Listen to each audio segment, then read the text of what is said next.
Hi dear, स्वागत है आपका अपने YouTube channel logical competitive forum में। आज मैं इस वीडियो के माध्यम से लेकर आ पहुंचा हूं आपके लिए बिहार दरोगा के प्रीवियस ईयर में पूछे गए प्रश्नों को लेकर। यह जिस परीक्षा का हम प्रश्न पत्र हल करेंगे वो है, परीक्षा तिथि उसकी है 15/4/2018 को। फर्स्ट पाली मतलब एक ही पाली में एग्जाम हुआ था उस दिन, और उसी के सारे प्रश्न पत्रों का हम हल करेंगे। और साथ ही साथ उसके बारे में जितने भी फैक्ट्स होंगे, उस क्वेश्चन से रिलेटेड जितने भी क्वेश्चन बन सकेंगे उन सबको हम देखेंगे। ठीक है, आपको अगर यह वीडियो हेल्पफुल लगे तो इस वीडियो को सब्सक्राइब ज़रूर करें, लाइक करें। साथ ही अगर हमसे कोई इसमें त्रुटि हो तो कमेंट करें, या किसी भी प्रकार की कमेंट आप कर सकते हैं। साथ ही साथ सब्सक्राइब, लाइक और शेयर जरूर करें अपने दोस्तों के साथ, ताकि आपके दोस्त जो दरोगा की तैयारी कर रहे हैं, बिहार पुलिस की तैयारी कर रहे हैं, 69th बीपीएससी की तैयारी कर रहे हैं, उनके लिए यह वीडियो काफ़ी फ़ायदेमंद साबित हो।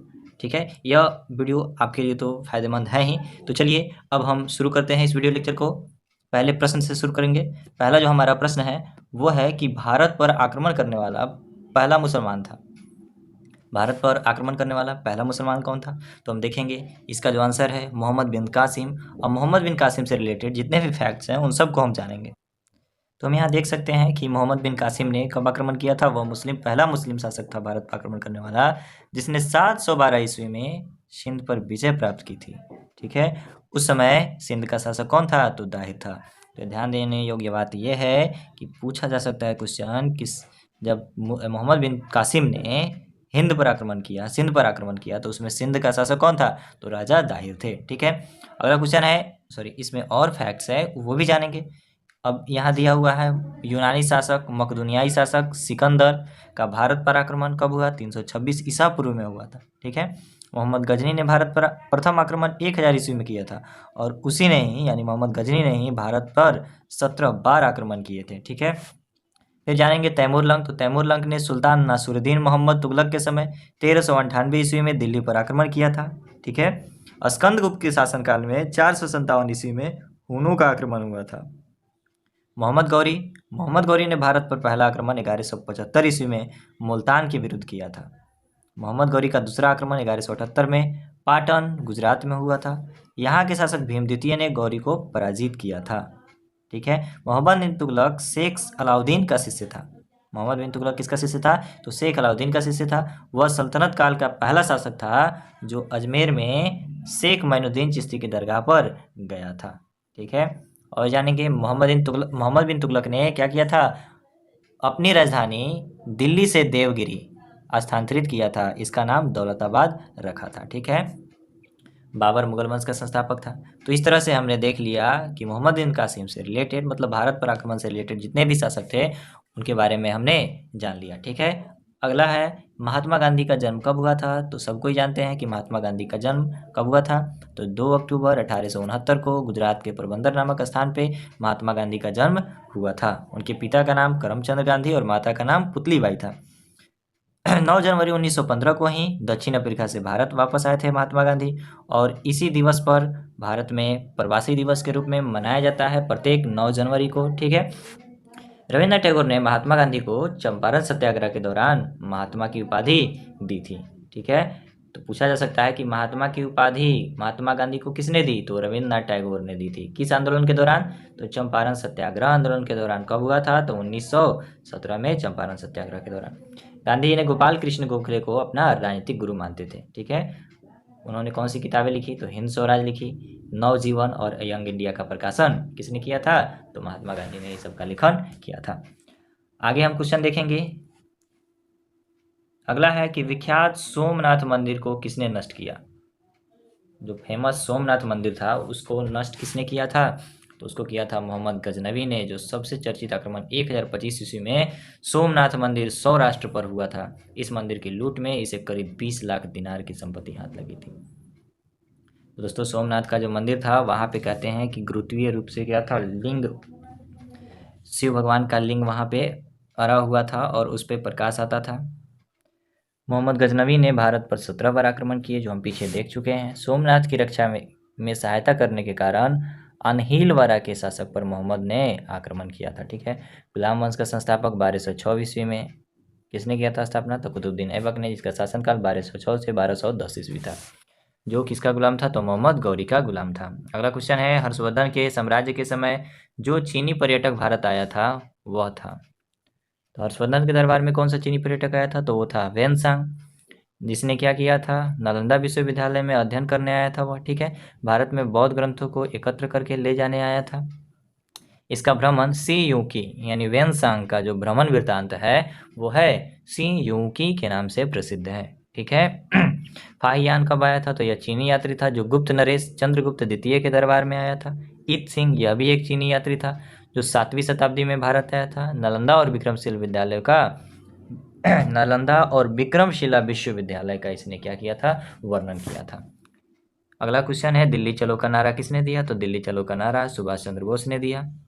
साथ ही साथ इसके बाद हम और कुछ नारे को देख लेते हैं, जैसे दिल्ली चलो का नारा सुभाष चंद्र बोस, पूर्ण स्वराज आराम हराम है, ये सब नारा दोनों जवाहरलाल नेहरू, करो या मरो, हे राम, भारत छोड़ो किसके द्वारा? तो महात्मा गांधी के द्वारा। मेरे सिर पर लाठी का एक प्रहार अंग्रेजी शासन, एक एक प्रहार अंग्रेजी शासन के ताबूत की कील होगा, यह किसने कहा था? तो लाला लाजपत राय ने कहा था। जिनकी हत्या कर हो गई थी कब? मतलब लाठी साइमन कमीशन का विरोध करते हुए उन पर लाठीचार्ज किया गया, जिससे उनकी बाद में मृत्यु हो गई थी। तुम मुझे खून दो मैं तुम्हें आज़ादी दूंगा, ये भी किसका है? तो सुभाष चंद्र बोस का। अगला क्वेश्चन हम देखेंगे। अगला क्वेश्चन है कि भारत की बुलबुल किसे कहा जाता है, यानी नाइटिंगेल ऑफ इंडिया किसे कहा जाता है? तो वो है हमारी माननीय सरोजिनी नायडू। सरोजिनी नायडू को भारत का बुलबुल कहा जाता है या नाइटिंगेल ऑफ इंडिया, जो भारत की प्रथम महिला राज्यपाल थी। कहाँ की राज्यपाल बनी थी वो सबसे पहली बार? तो उत्तर प्रदेश की। इसके अलावा विजया लक्ष्मी पंडित जो हैं वो संयुक्त राष्ट्र संघ की प्रथम महिला भारतीय राजदूत बनी थी। अरुणा आसफ अली भारतीय स्वतंत्रता सेनानी थी। सुचेता कृपलानी जो क्या थी? भारत की प्रथम महिला मुख्यमंत्री बनी थी, वो है उत्तर प्रदेश की बनी थी, ठीक है। अगला क्वेश्चन, चंद्रगुप्त मौर्य के शासन साम्राज्य की राजधानी कहाँ थी? चंद्रगुप्त मौर्य के साम्राज्य की राजधानी कहाँ थी? तो हम स्पष्टतः जानते हैं कि इसकी जो राजधानी थी वो कहाँ थी? पाटलिपुत्र थी, ठीक है। चंद्रगुप्त मौर्य का जन्म, मौर्य वंश का संस्थापक था चंद्रगुप्त मौर्य, इसका जन्म हुआ था 345 ईसा पूर्व में। जस्टिन ने चंद्रगुप्त मौर्य को सेंड्रोकोटस कहा है, ठीक है, जिसकी पहचान विलियम जोन्स ने चंद्रगुप्त मौर्य के से की है, ठीक है। तो जस्टिन ने चंद्रगुप्त मौर्य को क्या कहा है? तो सेंड्रोकोटस कहा है। मगध की राजधानी सर्वप्रथम कहाँ थी? तो ग्रीब्रज यानी राजगृह में थी। द्वितीय बौद्ध संगीति 383 ईसा पूर्व में वैशाली में हुई थी। द्वितीय बौद्ध जो संगीति थी वो कब हुई थी? तो 383 ईसा पूर्व वैशाली में हुई थी। अध्यक्ष उसके थे सबाकामी। शासनकाल किसके शासनकाल में हुई थी? तो काला अशोक के शासनकाल में हुई थी। बौद्ध धर्म के संस्थापक गौतम बुद्ध को बोधगया में ज्ञान की प्राप्ति हुई थी। इस तरह से हमने जो ऑप्शन में जितने भी ऑप्शन थे इस क्वेश्चन के, उस सारे सब से जुड़े फैक्ट्स को हमने जान लिया। अगला क्वेश्चन है कि राजतरंगिणी में कलहन ने जिस राज्य का वर्णन किया है वो राज्य कौन सा है? तो वह जो राज्य है, तो सबसे पहले जानेंगे कि राजतरंगिणी जो है कलहन द्वारा रचित है, यह संस्कृत ग्रंथ है। इसमें कश्मीर का इतिहास वर्णित है, ठीक है। किसके बारे में? कश्मीर के, जो महाभारत काल से आरंभ होता है। मगध जानेंगे, तो मगध जो है सबसे प्राचीन वंश का संस्थापक बृहदरथ, यानी मगध का संस्थापक जो कौन? बृहद्रथ को कहा जाता है। कलिंग, कलिंग पूर्व भारत में गंगा से गोदावरी तक विस्तृत एक शक्तिशाली साम्राज्य था। कौशल, तो प्राचीन भारत में 16 महाजनपदों में से एक था। इसकी राजधानी अयोध्या, प्रथम राजधानी थी अयोध्या और द्वितीय राजधानी थी श्रावस्ती। अगला क्वेश्चन, मुगल वंश की स्थापना भारत में कब हुई? तो मुगल वंश की स्थापना बाबर द्वारा 1526 ईस्वी में की गई थी। बाबर और इब्राहिम लोदी के युद्ध यानी पानीपत के प्रथम युद्ध 21 अप्रैल 1526 को हुई, जिसमें बाबर विजयी होता है और इब्राहिम लोदी पराजित होता है। उसके बाद ही बाबर ने मुगल वंश की स्थापना भारत में की। इसके साथ ही बाबर द्वारा लड़े गए युद्धों के बारे में जानेंगे। तो पहला हो गया पानीपत, दूसरा बाबर ने लड़ाई की थी 17 मार्च 1527 को राणा सांगा से, ठीक है, जिसमें भी बाबर विजयी हुआ था। तीसरा युद्ध था चंदेरी का युद्ध, 29 जनवरी 1528 को मेदिनी राय से यह युद्ध हुआ था, जिसमें बाबर विजयी हुआ था। अगला युद्ध था 6 मई 1529 घाघरा का युद्ध, जिसमें अफगानों से बाबर की मुठभेड़ हुई थी और उसमें बाबर विजयी हुआ था। अगला क्वेश्चन, सिखों के गुरुओं में गुरु गोविंद सिंह थे। तो गुरु गोविंद सिंह जो थे सिखों के 10वें एवं अंतिम गुरु थे। तो हम यहाँ जब सिख के गुरुओं की बात हो रही है तो सारे गुरुओं को देख लेते हैं। तो यहाँ देखेंगे गुरु नानक जो थे सिख धर्म के प्रवर्तक यानी संस्थापक माने जाते हैं, ठीक है। उनका जो कार्यकाल रहा वो 1469 से 1539 यानी। दूसरे गुरु गुरु अंगद हुए 1539 से 52 तक, गुरुमुखी लिपि के जनक कहे जाते हैं। गुरु अमरदास गुरु प्रसार हेतु 22 गद्दी का निर्माण किया था उन्होंने, ठीक है। अगले गुरु हैं गुरु रामदेव रामदास। गुरु रामदास है अमृतसर के संस्थापक। गुरु रामदास को ही अकबर ने जमीन दी थी जहाँ पे इन्होंने अमृतसर की स्थापना की थी, ठीक है। अगला गुरु हैं गुरु अर्जुन देव। सिखों के 5वें गुरु हैं गुरु अर्जुन देव, जिन्होंने स्वर्ण मंदिर का निर्माण करवाया था। और इन्हीं को यानी गुरु अर्जुन देव को ही जहांगीर ने मृत्युदंड की सजा सुनाई थी। गुरु हरगोविंद सिंह, ये अकाल तख्त की स्थापना किया था इन्होंने। गुरु हर राय, तो ये हैं उत्तराधिकार युद्ध में भाग लिए थे। गुरु हरिकिशन, तो अल्प वयस्क अवस्था में ही मृत्यु हो गई इनकी। अगले गुरु हैं 9वें गुरु गुरु तेग बहादुर। और क्या हुआ, इन्होंने क्या किया था, जब औरंगजेब के द्वारा धार्मिक नीतियों का इन्होंने विरोध किया था, औरंगजेब की धार्मिक नीतियों का इन्होंने जब विरोध किया तो इन्हें करतारपुर का युद्ध भी लड़ा और औरंगजेब के द्वारा ही इन्हें मृत्युदंड यानी 1675 में इन्हें फांसी दे दी गई। सिखों के अंतिम गुरु गुरु गोविंद सिंह, जो 1675 से 1708 तक रहे। अगला क्वेश्चन है कनिष्क राजा था, तो कनिष्क किस वंश का राजा था, तो हम स्पष्टता यहाँ देख सकते हैं कि कनिष्क जो था वो कुषाण वंश का शासक था, जिन्होंने 78 ईस्वी में शक संवत की शुरुआत की थी और उसी समय से उनका मतलब जो है ये राज्यरोहण की तिथि है। शक संवत भारत सरकार द्वारा प्रयोग में लाया जाता है, ठीक है। इसके साथ हम और जानेंगे कि चौथी बौद्ध संधि कनिष्क के शासनकाल में ही कुंडलवन यानी कश्मीर में हुई थी, जिसकी अध्यक्षता वसुमित्र ने की थी। अब कुषाण वंश के अंतिम शासक थे वासुदेव।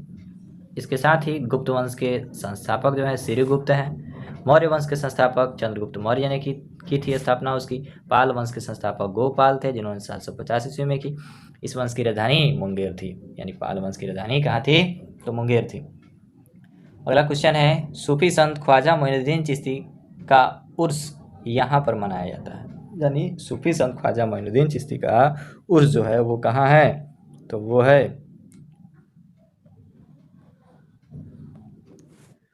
तो इसका आंसर हम स्पष्टता देख सकते हैं कि उनका जो है उस उर्स कहाँ, अजमेर शरीफ पर मनाया जाता है, जो कहाँ है, तो राजस्थान में स्थित है। अजमेर जो है हिंदुओं मुसलमानों का दोनों का तीर्थ स्थान है। अब चिश्ती सिलसिले के संस्थापक जो हैं कौन थे, तो अबू अहमद अब्दाल चिश्ती थे, ठीक है। इनका प्रचार प्रसार ख्वाजा मोइनुद्दीन चिश्ती ने किया था और उनका मुख्य केंद्र कहाँ था, तो अजमेर ही था। ख्वाजा मोइनुद्दीन चिश्ती को मोहम्मद गौरी ने सुल्तान उल हिंद यानी हिंद के आध्यात्मिक गुरु की उपाधि दी थी। शेख हमीउद्दीन नागौरी और शेख कुतुबुद्दीन बख्तियार काकी ख्वाजा मोइनुद्दीन चिश्ती के शिष्य थे। इसके साथ ही पढ़ेंगे हम फतेहपुर सिकरी के बारे में। तो एक नगर था जो मुगल सम्राट अकबर ने 1571 में इसे बसाया था। बिहार शरीफ बिहार राज्य में स्थित नगर है। बिहार शरीफ का पुराना नाम उदंतपुरी है, जिसे उदंतपुरी भी कहा जाता है। आगरा उत्तर प्रदेश में यमुना नदी तट के किनारे स्थित है, यमुना नदी तट पर स्थित है। 1504 ईस्वी में आगरा को सिकंदर लोदी ने बसाया था। शाहजहां ने आगरा उत्तर प्रदेश में ताजमहल का निर्माण किया था। तो इस तरह से इससे जुड़े जितने भी फैक्ट्स थे हमने देख लिए। अशोक महान पुत्र थे। अशोक किसके पुत्र थे, तो अशोक जो थे वो बिंदुसार के पुत्र थे, ठीक है। उनकी माता का नाम था सुभद्रांगी। दिव्यावदान के अनुसार, यानी दिव्यावदान जो ग्रंथ है उसके अनुसार उनकी माता का नाम क्या था, तो सुभद्रांगी था। अशोक 269 ईस्वी में ईसा पूर्व मगध की राजगद्दी पर बैठे थे, ठीक है। राजगद्दी बैठने के समय अशोक अवंती यानी उज्जैन का राज्यपाल था पहले। उसके बाद भाब्रू अभिलेख में अशोक ने स्वयं को मगध का राजा बताया। तो पूछा जा सकता है कि अशोक के शासक यानी राजा होने का साक्ष्य किस अभिलेख से मिलता है, तो भाब्रू अभिलेख से मिलता है। पुराणों में अशोक को क्या कहा गया है, तो अशोक वर्धन कहा गया है, ठीक है। अगला क्वेश्चन हम देखेंगे कि भारत में अशोक के जो शिलालेख हैं कौन से, ब्राह्मी, खरोष्टी, ग्रीक एवं अरमाइक, इन सारी लिपियों में है। ब्राह्मी लिपि किस बाएं से दाएं तरफ लिखी जाती थी और खरोष्टी लिपि दाएं से बाएं लिखी जाती थी। अशोक के सर्वाधिक अभिलेख जो है प्राकृत भाषा में है। हाँ, पूछा जा सकता है कि अशोक द्वारा लिखे गए अभिलेख की लिपि, तो हम ब्राह्मी बता सकते हैं और खरोष्टी बता सकते हैं, ठीक है। इसके अलावा उनके शिलालेखों में ग्रीक और अरमाइक लिपि में भी लिखी गई है, ठीक है। लेकिन पूछा जाए भाषा के बारे में, सर्वाधिक अभिलेख किस भाषा में, तो प्राकृत भाषा में लिखी गई है। अब अशोक द्वारा उत्कीर्ण जो ब्राह्मी लिपि थी उसको सर्वप्रथम किसने पढ़ा था, तो जेम्स प्रिंसेप ने 1837 में पढ़ा था। ठीक है। अब आगे बिंबिसार के बारे में दिया हुआ है। तो बिंबिसार जो था हर्यक वंश का संस्थापक था। वह प्रथम भारतीय राजा था जिसने प्रशासनिक व्यवस्था पर बल दिया था। ठीक है। इसके अलावा हमने क्या देख लिया है, चंद्रगुप्त मौर्य के बारे में देख लिया है। इसके अलावा हम देख सकते हैं कि जस्टिन ने चंद्रगुप्त मौर्य को सेंड्रोकोटस कहा है, जिसका पहचान विलियम जोन्स ने चंद्रगुप्त मौर्य के बारे में किया है। ये हम तथ्य पीछे के क्वेश्चन में देख चुके हैं। गर्म पानी के स्रोत कहाँ है, तो गर्म पानी का स्रोत कहाँ है, तो बिहार से रिलेटेड क्वेश्चन है, देख सकते हैं। बिहार गर्म पानी के स्रोत राजगृह यानी मगध की राजधानी में स्थित है। राजगीर में ब्रह्मकुंड बिहार का सर्वाधिक उष्ण जल कुंड है, यानी सर्वाधिक गर्म जल कुंड है, जिसका तापमान 87 डिग्री सेंटीग्रेड है। बिहार में प्रमुख उष्ण जल कुंड कौन कौन से हैं, तो हम देख सकते हैं कि सूर्य कुंड है, नानक कुंड है, गोमुख कुंड है, मखदूम कुंड है, सप्तधारा सतधारवा कुंड है। मुंगेर में और सारे कुंड है। मुंगेर का सबसे गर्म जल कुंड कौन कौन है, तो ये राजगीर यानी नालंदा के स्थित पांचों को हमने देखा। अब देखेंगे मुंगेर, तो मुंगेर में लक्ष्मेश्वर है, जन्म कुंड है, लक्ष्मण कुंड है, जो है मुंगेर का सबसे गर्म जल कुंड है, उसकी 62 डिग्री सेल्सियस टेम्परेचर है। सीता कुंड है, रामेश्वर कुंड है, भीम कुंड है, श्रृंगार कुंड है, पंचतर कुंड है, ऋषि कुंड है, भरारी कुंड है। तो ये सब के सब। फिर गया में भी एक और कुंड है जिसे हम अग्निकुंड के नाम से जानते हैं। अगला क्वेश्चन है, सिंधु घाटी सभ्यता के लोग पूजा करते थे, तो सिंधु घाटी सभ्यता के लोग किसकी पूजा करते थे, तो वो पूजा करते थे पशुपतिनाथ, पशुओं के देवता पशुपति की पूजा करते थे। साथ ही साथ लोग धरती को उर्वरता की देवी मानकर उसकी पूजा करते थे। ठीक है। वृक्ष पूजा, शिव पूजा के साक्ष्य भी सिंधु सभ्यता से मिलते हैं। सिंधु सभ्यता में मातृदेवी की उपासना सर्वाधिक प्रचलित थी। सिंधु सभ्यता की खोज कब हुई थी, तो 1921 में राय बहादुर दयाराम साहनी द्वारा की गई थी। किसके निर्देश पे, तो जॉन मार्शल के निर्देश पे। सिंधु घाटी सभ्यता को प्राग ऐतिहासिक एवं कांस्य युगीन सभ्यता कहते हैं। यह भारत की प्रथम नगरीय सभ्यता थी। यहाँ की जो लिपि थी भावचित्रात्मक थी, जो दाईं ओर से बाईं ओर लिखी जाती थी, जिसमें जब अभिलेख एक से अधिक पंक्तियों का होता था तो पहली पंक्ति दाईं से बाईं की ओर और दूसरी पंक्ति बाईं से दाईं की ओर लिखा जाता था। ठीक है। यहाँ के लोगों ने नगरों तथा घरों के विन्यास के लिए ग्रीड पद्धति की अपनाई थी। सिंधु सभ्यता के मुख्य फसल कौन है, तो गेहूं और जौ है। सिंधुवासी मिठास के लिए शहद का प्रयोग करते थे। पर्दा प्रथा एवं वेश्यावृत्ति सिंधु सभ्यता में प्रचलित थी। इंद्र जो है युद्ध का नेता एवं वर्षा का देवता है। वरुण जो है पृथ्वी एवं सूर्य के निर्माता, समुद्र के देवता, विश्व के नियामक एवं शासक, सत्य का प्रतीक, ऋतु परिवर्तन एवं दिन रात के करता है।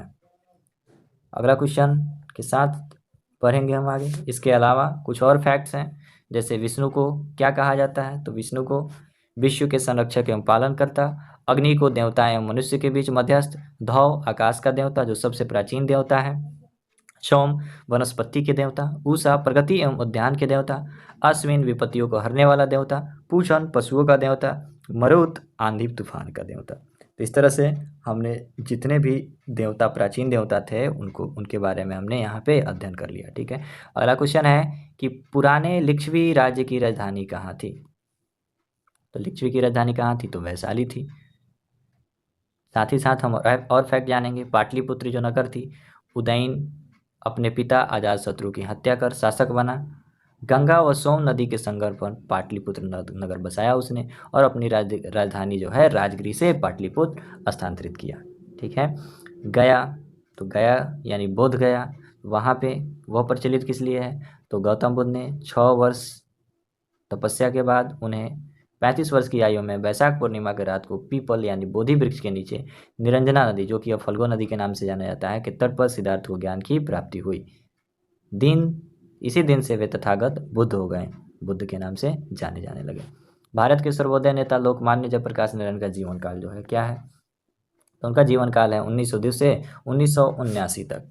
जयप्रकाश नारायण जो है किस जिले से आते हैं, तो वो आते हैं, उनका जन्म जो है सारण जिले के सिताब दियारा नामक गांव में हुआ था 11 अक्टूबर 1902 को। उनके पिता का नाम हर्षुदयाल, माता का नाम फुलानी देवी, पत्नी प्रभावती देवी थी। 8 अक्टूबर 1979 को जयप्रकाश नारायण का देहांत हो गया।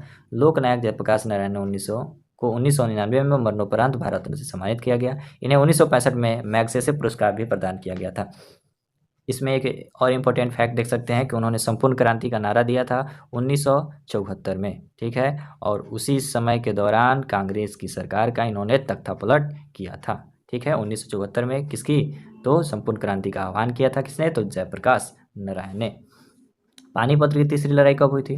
तो पानीपत की तीसरी लड़ाई जो है 1761 को हुई थी, ठीक है। किसके किसके बीच हुई थी तो ये हम जान लेते हैं। तो ये जो है पानीपत का तीसरा युद्ध जो है 14 जनवरी 1761 को हुआ। मराठों के बीच हुआ, जिसमें बालाजी की मृत्यु हो जाती है, ठीक है।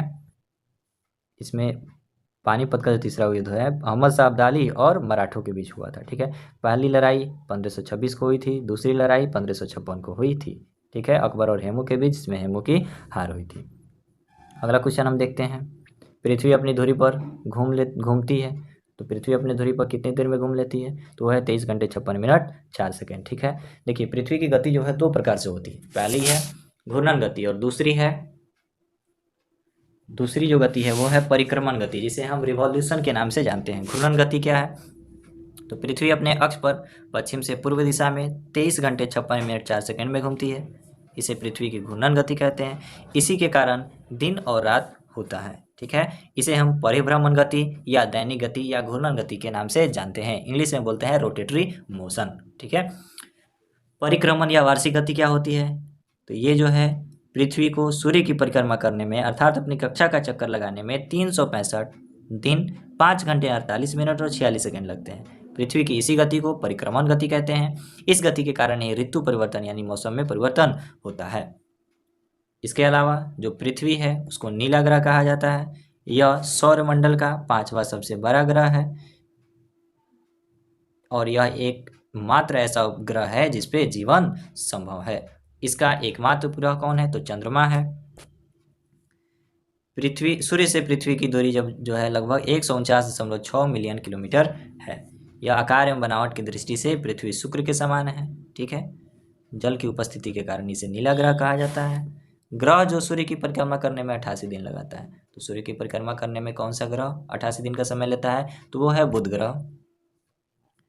इसके अलावा हम जानेंगे शुक्र पृथ्वी का निकटतम ग्रह, सबसे चमकीला एवं सबसे गर्म ग्रह है, जिसे हम साँझ का तारा, भोर का तारा, इवनिंग स्टार, मॉर्निंग स्टार के नाम से भी जाना जाता है। शाम में पश्चिम दिशा से और सुबह में पूरब दिशा से आकाश में निकलती हुई प्रतीत होती है।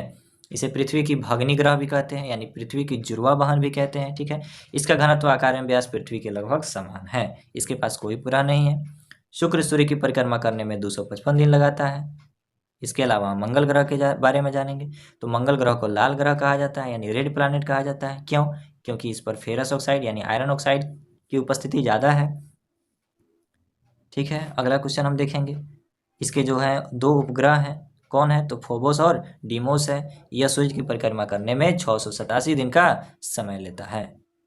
और बुध जो है सूर्य के सबसे नज़दीक स्थित ग्रह है। तो इन सारे फैक्ट्स को हमने जान लिया। इसके अलावा कुछ और फैक्ट्स हैं वो भी जानेंगे हम। बुध जो है सबसे छोटा व सबसे हल्का ग्रह है, ठीक है।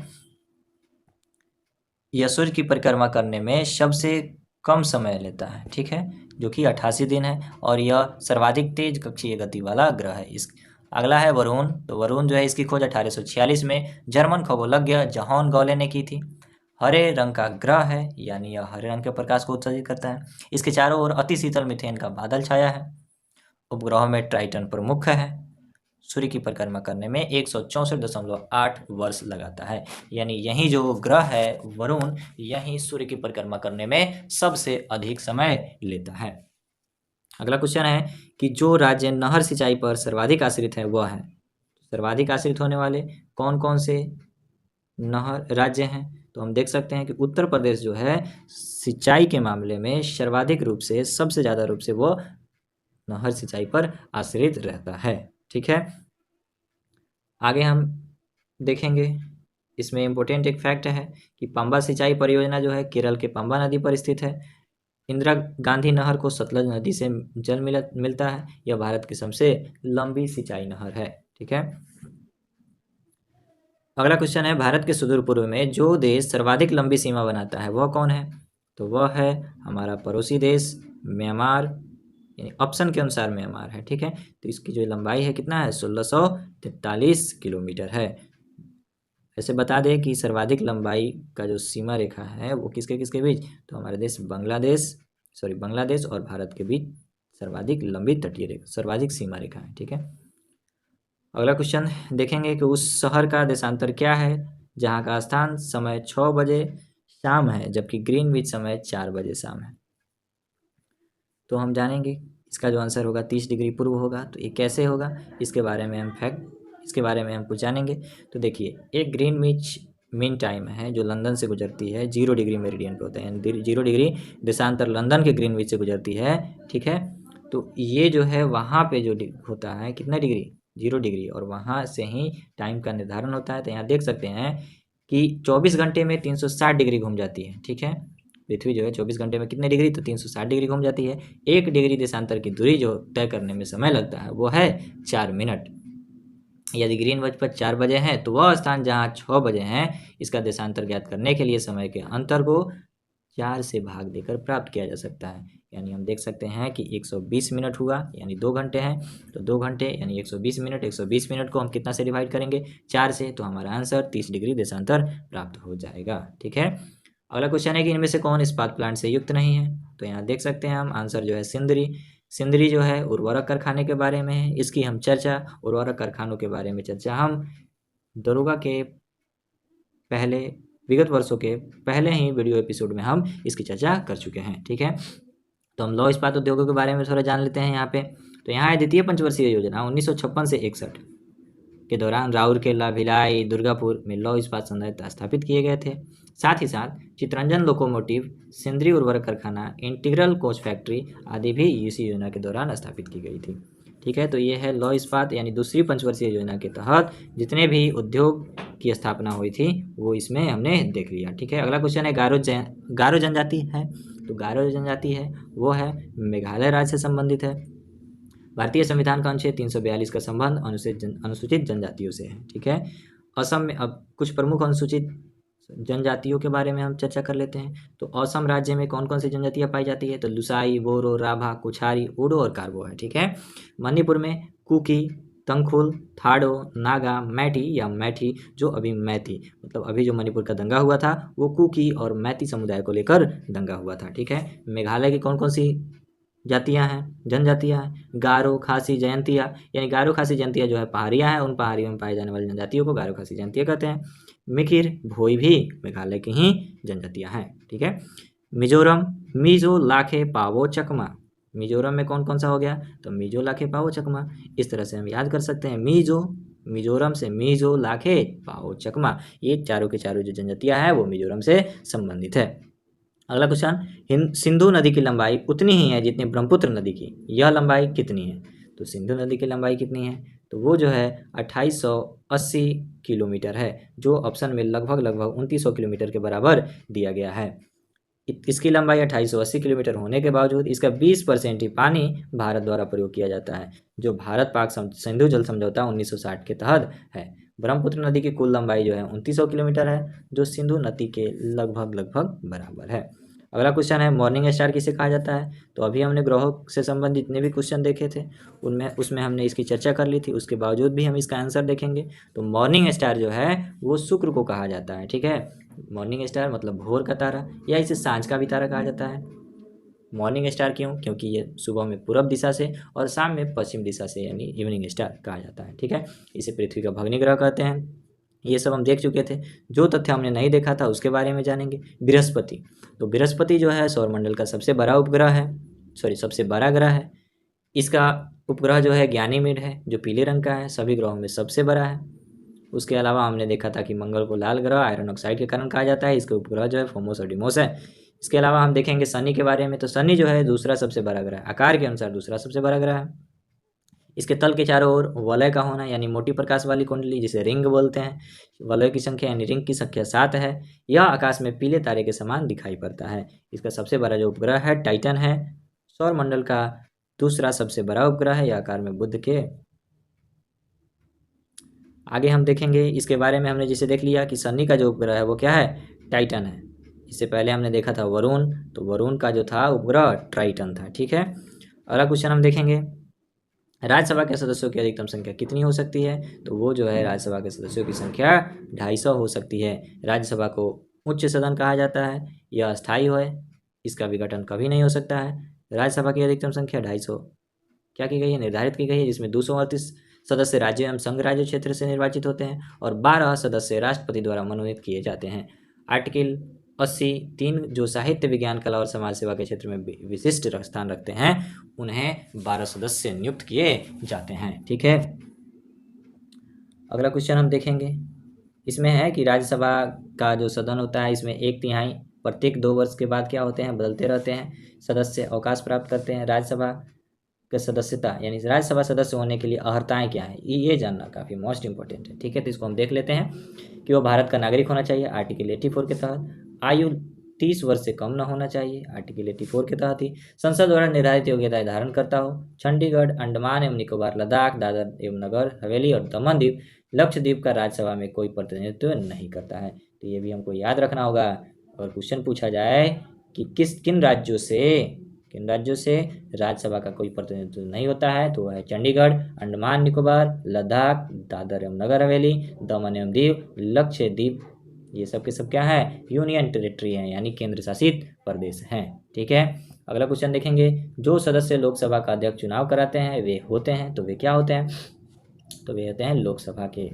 ठीक है, तो यानी जो सदस्य लोकसभा के अध्यक्ष का चुनाव कराते हैं वे लोकसभा के ही होते हैं। संविधान के अनुच्छेद 93 के अनुसार लोकसभा स्वयं ही अपने सदस्यों में से एक अध्यक्ष और एक उपाध्यक्ष चुनेगी। ठीक है, अध्यक्ष उपाध्यक्ष को तथा उपाध्यक्ष अध्यक्ष को त्यागपत्र दे सकता है। लोकसभा के अध्यक्ष के रूप में शपथ नहीं लेता है, बल्कि समान सदस्य के रूप में ही वह शपथ लेता है। ठीक है, लोकसभा की भंग होने की स्थिति में जो होती है, अध्यक्ष का पद अगली लोकसभा की पहली बैठक होने तक रिक्त नहीं करता है। ठीक है, इसके अलावा इसके बारे में और जानेंगे कि अध्यक्ष की अनुपस्थिति में उपाध्यक्ष तथा उपाध्यक्ष की अनुपस्थिति में राष्ट्रपति द्वारा बनाए गए वरिष्ठ सदस्यों का पैनल में से कोई व्यक्ति पीठासीन होता है। इस पैनल में आमतौर पर 6 सदस्य होते हैं। प्रथम लोकसभा का कार्यकाल कब से कब तक था, तो 17 अप्रैल 1952 से 4 अप्रैल 1957 तक था। ठीक है, प्रथम लोकसभा अध्यक्ष कौन थे, तो श्री जी.वी. मावलंकर एवं उपाध्यक्ष थे अनंत शयनम अयंगर। इसके बारे में थोड़ा हम जान लेते हैं और की नोट जो है इसमें कि न्यूनतम 55 सांसद वाला दल ही लोकसभा में विपक्षी दल होने का दावा करता है। यानी लोकसभा के सीटों का कितना परसेंट, 10% कम से कम किसके पास होना चाहिए, विपक्षी दल के पास होना चाहिए। वर्तमान में लोकसभा के अध्यक्ष कौन है, तो वो है ओम बिरला है, जो कि 17वीं लोकसभा के अध्यक्ष हैं। ठीक है, अगला क्वेश्चन है कि भारत के राष्ट्रपति जिन सदस्यों द्वारा चुने जाते हैं वे होते हैं, तो भारत के राष्ट्रपति पार्लियामेंट और राज्यों की विधानसभाओं के सदस्यों के द्वारा चुनाव होता है। ठीक है, राष्ट्रपति का पद जो है आर्टिकल 52 में है। ठीक है, आर्टिकल 53 में घोषणा किया गया है कि संघ की कार्यपालिका की शक्ति राष्ट्रपति में नियुक्त होगी। भारत का राज्य प्रमुख राष्ट्रपति होता है। ठीक है, संवैधानिक पद क्रम में राष्ट्रपति का पद सर्वोच्च होता है। ठीक है, राष्ट्रपति ही भारत का प्रथम नागरिक होता है। राष्ट्रपति का निर्वाचन कैसे होता है, तो हमने देख लिया कि भारत के राष्ट्रपति का चुनाव राष्ट्रपति एवं उपराष्ट्रपति निर्वाचन अधिनियम 1952 के अंतर्गत संविधान के अनुच्छेद 55(3) के अनुसार अप्रत्यक्ष रूप से आनुपातिक प्रतिनिधित्व प्रणाली के एकल संक्रमणीय मत पद्धति से गुप्त मतदान द्वारा होता है। अब अटॉर्नी जनरल ऑफ इंडिया के बारे में, तो अटॉर्नी जनरल ऑफ इंडिया का पद किस आर्टिकल में, तो आर्टिकल 76 में है। राज्यपाल जो है संविधान के अनुसार राज्यपाल राज्य का संवैधानिक प्रमुख होता है। यह दोहरी भूमिका निभाता है, किस रूप में, तो राज्य का प्रमुख के रूप में और दूसरा कि केंद्र सरकार के प्रतिनिधित्व के रूप में। अगला क्वेश्चन है कि मुख्य न्यायाधीश के अतिरिक्त उच्चतम न्यायालय में न्यायाधीशों सर्वोच्च न्यायालय संशोधन विधेयक 2019 के द्वारा सर्वोच्च न्यायालय में एक मुख्य न्यायाधीश और 33 अन्य न्यायाधीश होते हैं, यानी कुल मिला के 34 न्यायाधीश होते हैं। ठीक है, अगला क्वेश्चन है भारत के प्रथम गवर्नर जनरल कौन थे, तो भारत के प्रथम governor general Lord William Bentinck थे। लॉर्ड विलियम बेंटिक का कार्यकाल 1828 से 1835 एवं 1833 ईस्वी के चार्टर एक्ट द्वारा बंगाल के गवर्नर जनरल को ही भारत का गवर्नर जनरल बना दिया गया था। इस प्रकार भारत का पहला गवर्नर जनरल कौन हो गया, तो लॉर्ड विलियम बेंटिक। ठीक है, इसके साथ ही और इसके बारे में तथ्य जान लेते हैं कि वारेन हेस्टिंग्स 1774 से 1785 ईस्वी तक यह बंगाल का पहला गवर्नर जनरल था। ठीक है, बंगाल का पहला गवर्नर जनरल। ठीक है, और जो है लॉर्ड विलियम बेंटिक ये भारत के प्रथम गवर्नर जनरल। ठीक है, कब बनाए गए थे, तो 1833 में। ये वारेन हेस्टिंग्स कब बने थे बंगाल के जो गवर्नर? तो 1774 में। लॉर्ड कॉर्नवालिस कौन थे? तो 1786-93। इसे भारत में सिविल सेवा का जनक माना जाता है, ठीक है। और इन्होंने ही बिहार में और बंगाल में अस्थाई बंदोबस्त लागू की थी, ठीक है। आगे हम देख सकते हैं कि तृतीय मैसूर युद्ध जो हुआ था 1790 से 92 तथा श्रीरंगपट्टनम की संधि द्वारा समाप्त हुआ था। रॉबर्ट क्लाइव 1757 से 60 और 1765 से 67 ये बंगाल का पहला गवर्नर था, ठीक है। ये पहला गवर्नर था रॉबर्ट क्लाइव। अवध के नवाब शुजाउद्दौला ने मुगल सम्राट शाह आलम द्वितीय के साथ 1765 में इलाहाबाद की संधि हुई थी। 1765 ईस्वी में बंगाल द्वैध शासन लागू किया गया था। बंगाल में ही द्वैध शासन लागू किया गया था। कब? 1765 ईस्वी में। अगला क्वेश्चन है कि उच्चतम न्यायालय के न्यायाधीश के अवकाश ग्रहण करने की उम्र क्या है? तो वो जो है 65 वर्ष है, ठीक है। इसके बारे में हम ज़्यादा डिटेल्स में नहीं पढ़ेंगे, ठीक है। पहले जो थी 62 वर्ष थी यह, और 114वें संविधान संशोधन विधेयक 2014 में उच्च न्यायालय के न्यायाधीशों की अवकाश ग्रहण करने की अधिकतम उम्र 62 से बढ़ाकर 65 करने का प्रस्ताव किया गया है, ठीक है। वर्तमान में देश में कुल कितने उच्च न्यायालय? तो 25 उच्च न्यायालय हैं। केंद्र शासित प्रदेशों केवल दिल्ली और जम्मू कश्मीर में ही उच्च न्यायालय हैं, बाकी केंद्र शासित प्रदेश में उच्च न्यायालय नहीं है, ठीक है। अगला क्वेश्चन है कि भारत में राष्ट्रीय आय लेखा किसके द्वारा प्रकाशित किया जाता है? तो ये प्रकाशित किया जाता है केंद्रीय सांख्यिकी संगठन सेंट्रल स्टैटिस्टिकल ऑर्गेनाइजेशन के द्वारा। यह क्या किया जाता है? प्रकाशित किया जाता है। क्या? तो राष्ट्रीय आय लेखा, ठीक है। आगे हम क्वेश्चन देखेंगे। इसके साथ ही कुछ और फैक्ट्स जानते हैं। इनमें कौन भारत के राष्ट्रपति द्वारा नियुक्त किए जाते हैं? तो भारत के राष्ट्रपति द्वारा कौन नियुक्त किए जाते हैं? तो उपराष्ट्रपति जो है भारत के राष्ट्रपति द्वारा नियुक्त नहीं किए जाते हैं। सॉरी, क्वेश्चन क्या था कि इनमें से कौन भारत के राष्ट्रपति द्वारा नियुक्त नहीं किए जाते हैं? तो ये जो है राजदूत, प्रधानमंत्री, भारत के मुख्य न्यायाधीश, ये तीनों के तीनों नियुक्त किए जाते हैं, लेकिन उपराष्ट्रपति को भारत के राष्ट्रपति के रूप में भारत के राष्ट्रपति नियुक्त नहीं कर सकते हैं, ठीक है। यहाँ हम देख सकते हैं कि शपथ एवं त्याग पत्र कौन किसको दे सकता है। यहाँ देख लेते हैं हम एक फैक्ट थोड़ा, कि राष्ट्रपति को शपथ कौन दिलाता है? तो मुख्य न्यायाधीश दिलाते हैं। त्याग पत्र किसको दे सकते हैं? तो उपराष्ट्रपति को दे सकते हैं। अब जब उपराष्ट्रपति हैं तो उनको शपथ कौन दिलाएगा? तो राष्ट्रपति दिलाएंगे। त्याग पत्र किनको देंगे? वो तो राष्ट्रपति को देंगे। राज्यपाल, तो राज्यपाल को जो है उच्च न्यायालय के मुख्य न्यायाधीश शपथ दिलाते हैं, और ये भी अपना त्याग पत्र राष्ट्रपति के ही समक्ष सौंप सकते हैं। भारत के मुख्य न्यायाधीश को शपथ कौन दिलाएगा? तो राष्ट्रपति दिलाएंगे। त्याग पत्र भी राष्ट्रपति को ही देंगे। प्रधानमंत्री शपथ दिलाएंगे राष्ट्रपति, और त्याग पत्र भी राष्ट्रपति को ही देंगे। लोकसभा अध्यक्ष शपथ ग्रहण नहीं होता है, उपाध्यक्ष को ये त्याग पत्र देंगे। यानी लोकसभा का अध्यक्ष जो होता है वो मामूली लोकसभा के सदस्य के रूप में ही शपथ ग्रहण करते हैं, ठीक है। अगला क्वेश्चन है, विभिन्न राजनीतिक दलों की स्वीकृति राष्ट्रीय पार्टी अथवा प्रादेशिक पार्टी के रूप में कौन प्रदान करता है?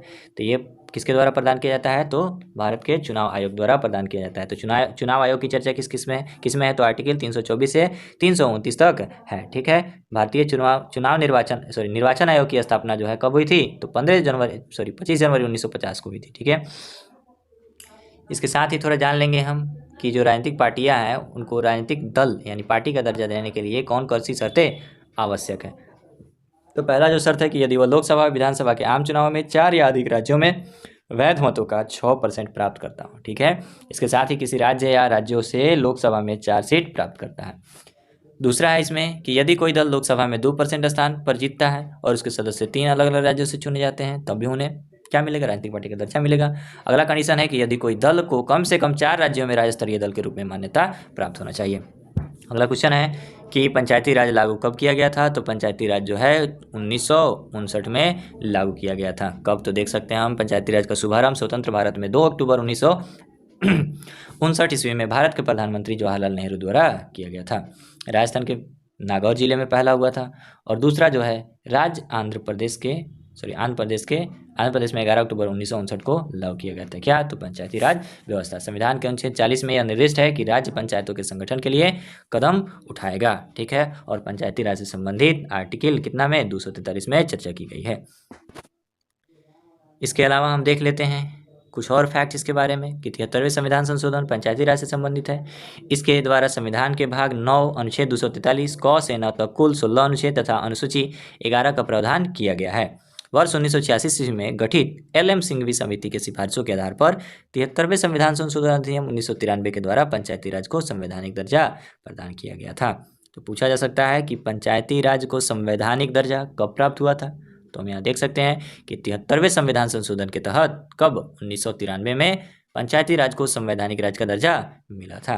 ठीक है, और साथ ही साथ हम देख सकते हैं यहाँ की पंचायती राज पर कुछ समितियां बनाई गई थी जो विशेष जांच पड़ताल के लिए बनाई गई थी। उन समितियों को हम क्या करेंगे, यहाँ एक बार देख लेंगे। ठीक है, तो बलवंत राय मेहता समिति ये 1957 में, अशोक राय मेहता समिति 1977 में, GV राव समिति 1985 में, LM सिंघवी समिति 1986 में, PK थुंगन समिति 1988 में।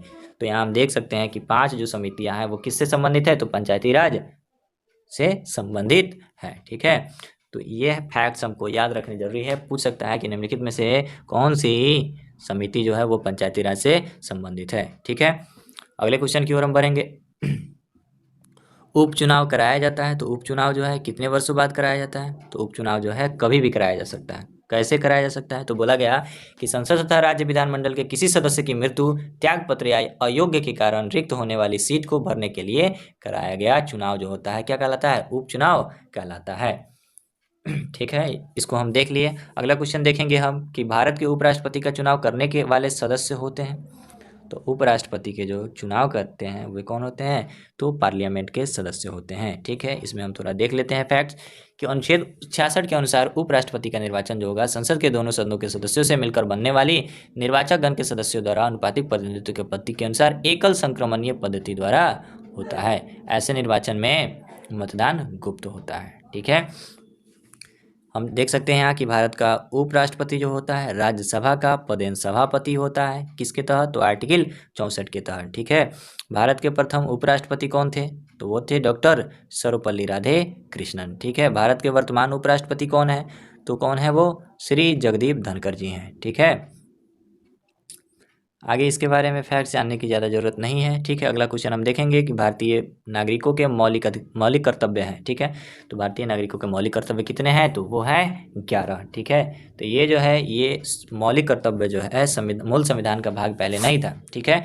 इसे सरदार संवर्ण सिंह समिति 1976 की सिफारिश पर 42वें संविधान संशोधन 1976 द्वारा संविधान में जोड़ा गया था। तो किसमें जोड़ा गया था, तो यह इसे भाग 4 के क 51 क के तहत रखा गया था। ठीक है, तो हम मौलिक कर्तव्यों को देख लेंगे थोड़ा कि कौन कौन से मौलिक कर्तव्य हैं। 11 मौलिक कर्तव्य हैं, थोड़ा स्लाइटली इसको हम पढ़ लेते हैं। ठीक है, इसमें है कि प्रत्येक नागरिक का यह कर्तव्य होगा कि वह संविधान का पालन करे, वह उसके आदर्शों, संस्थाओं, राष्ट्रध्वज और राष्ट्रगान का आदर करें। ठीक है, दूसरा है कि स्वतंत्रता के लिए हमारे राष्ट्रीय आंदोलन को प्रेरित करने वाले उच्च आदर्शों को हृदय में संजोए रखे और उनका पालन करें।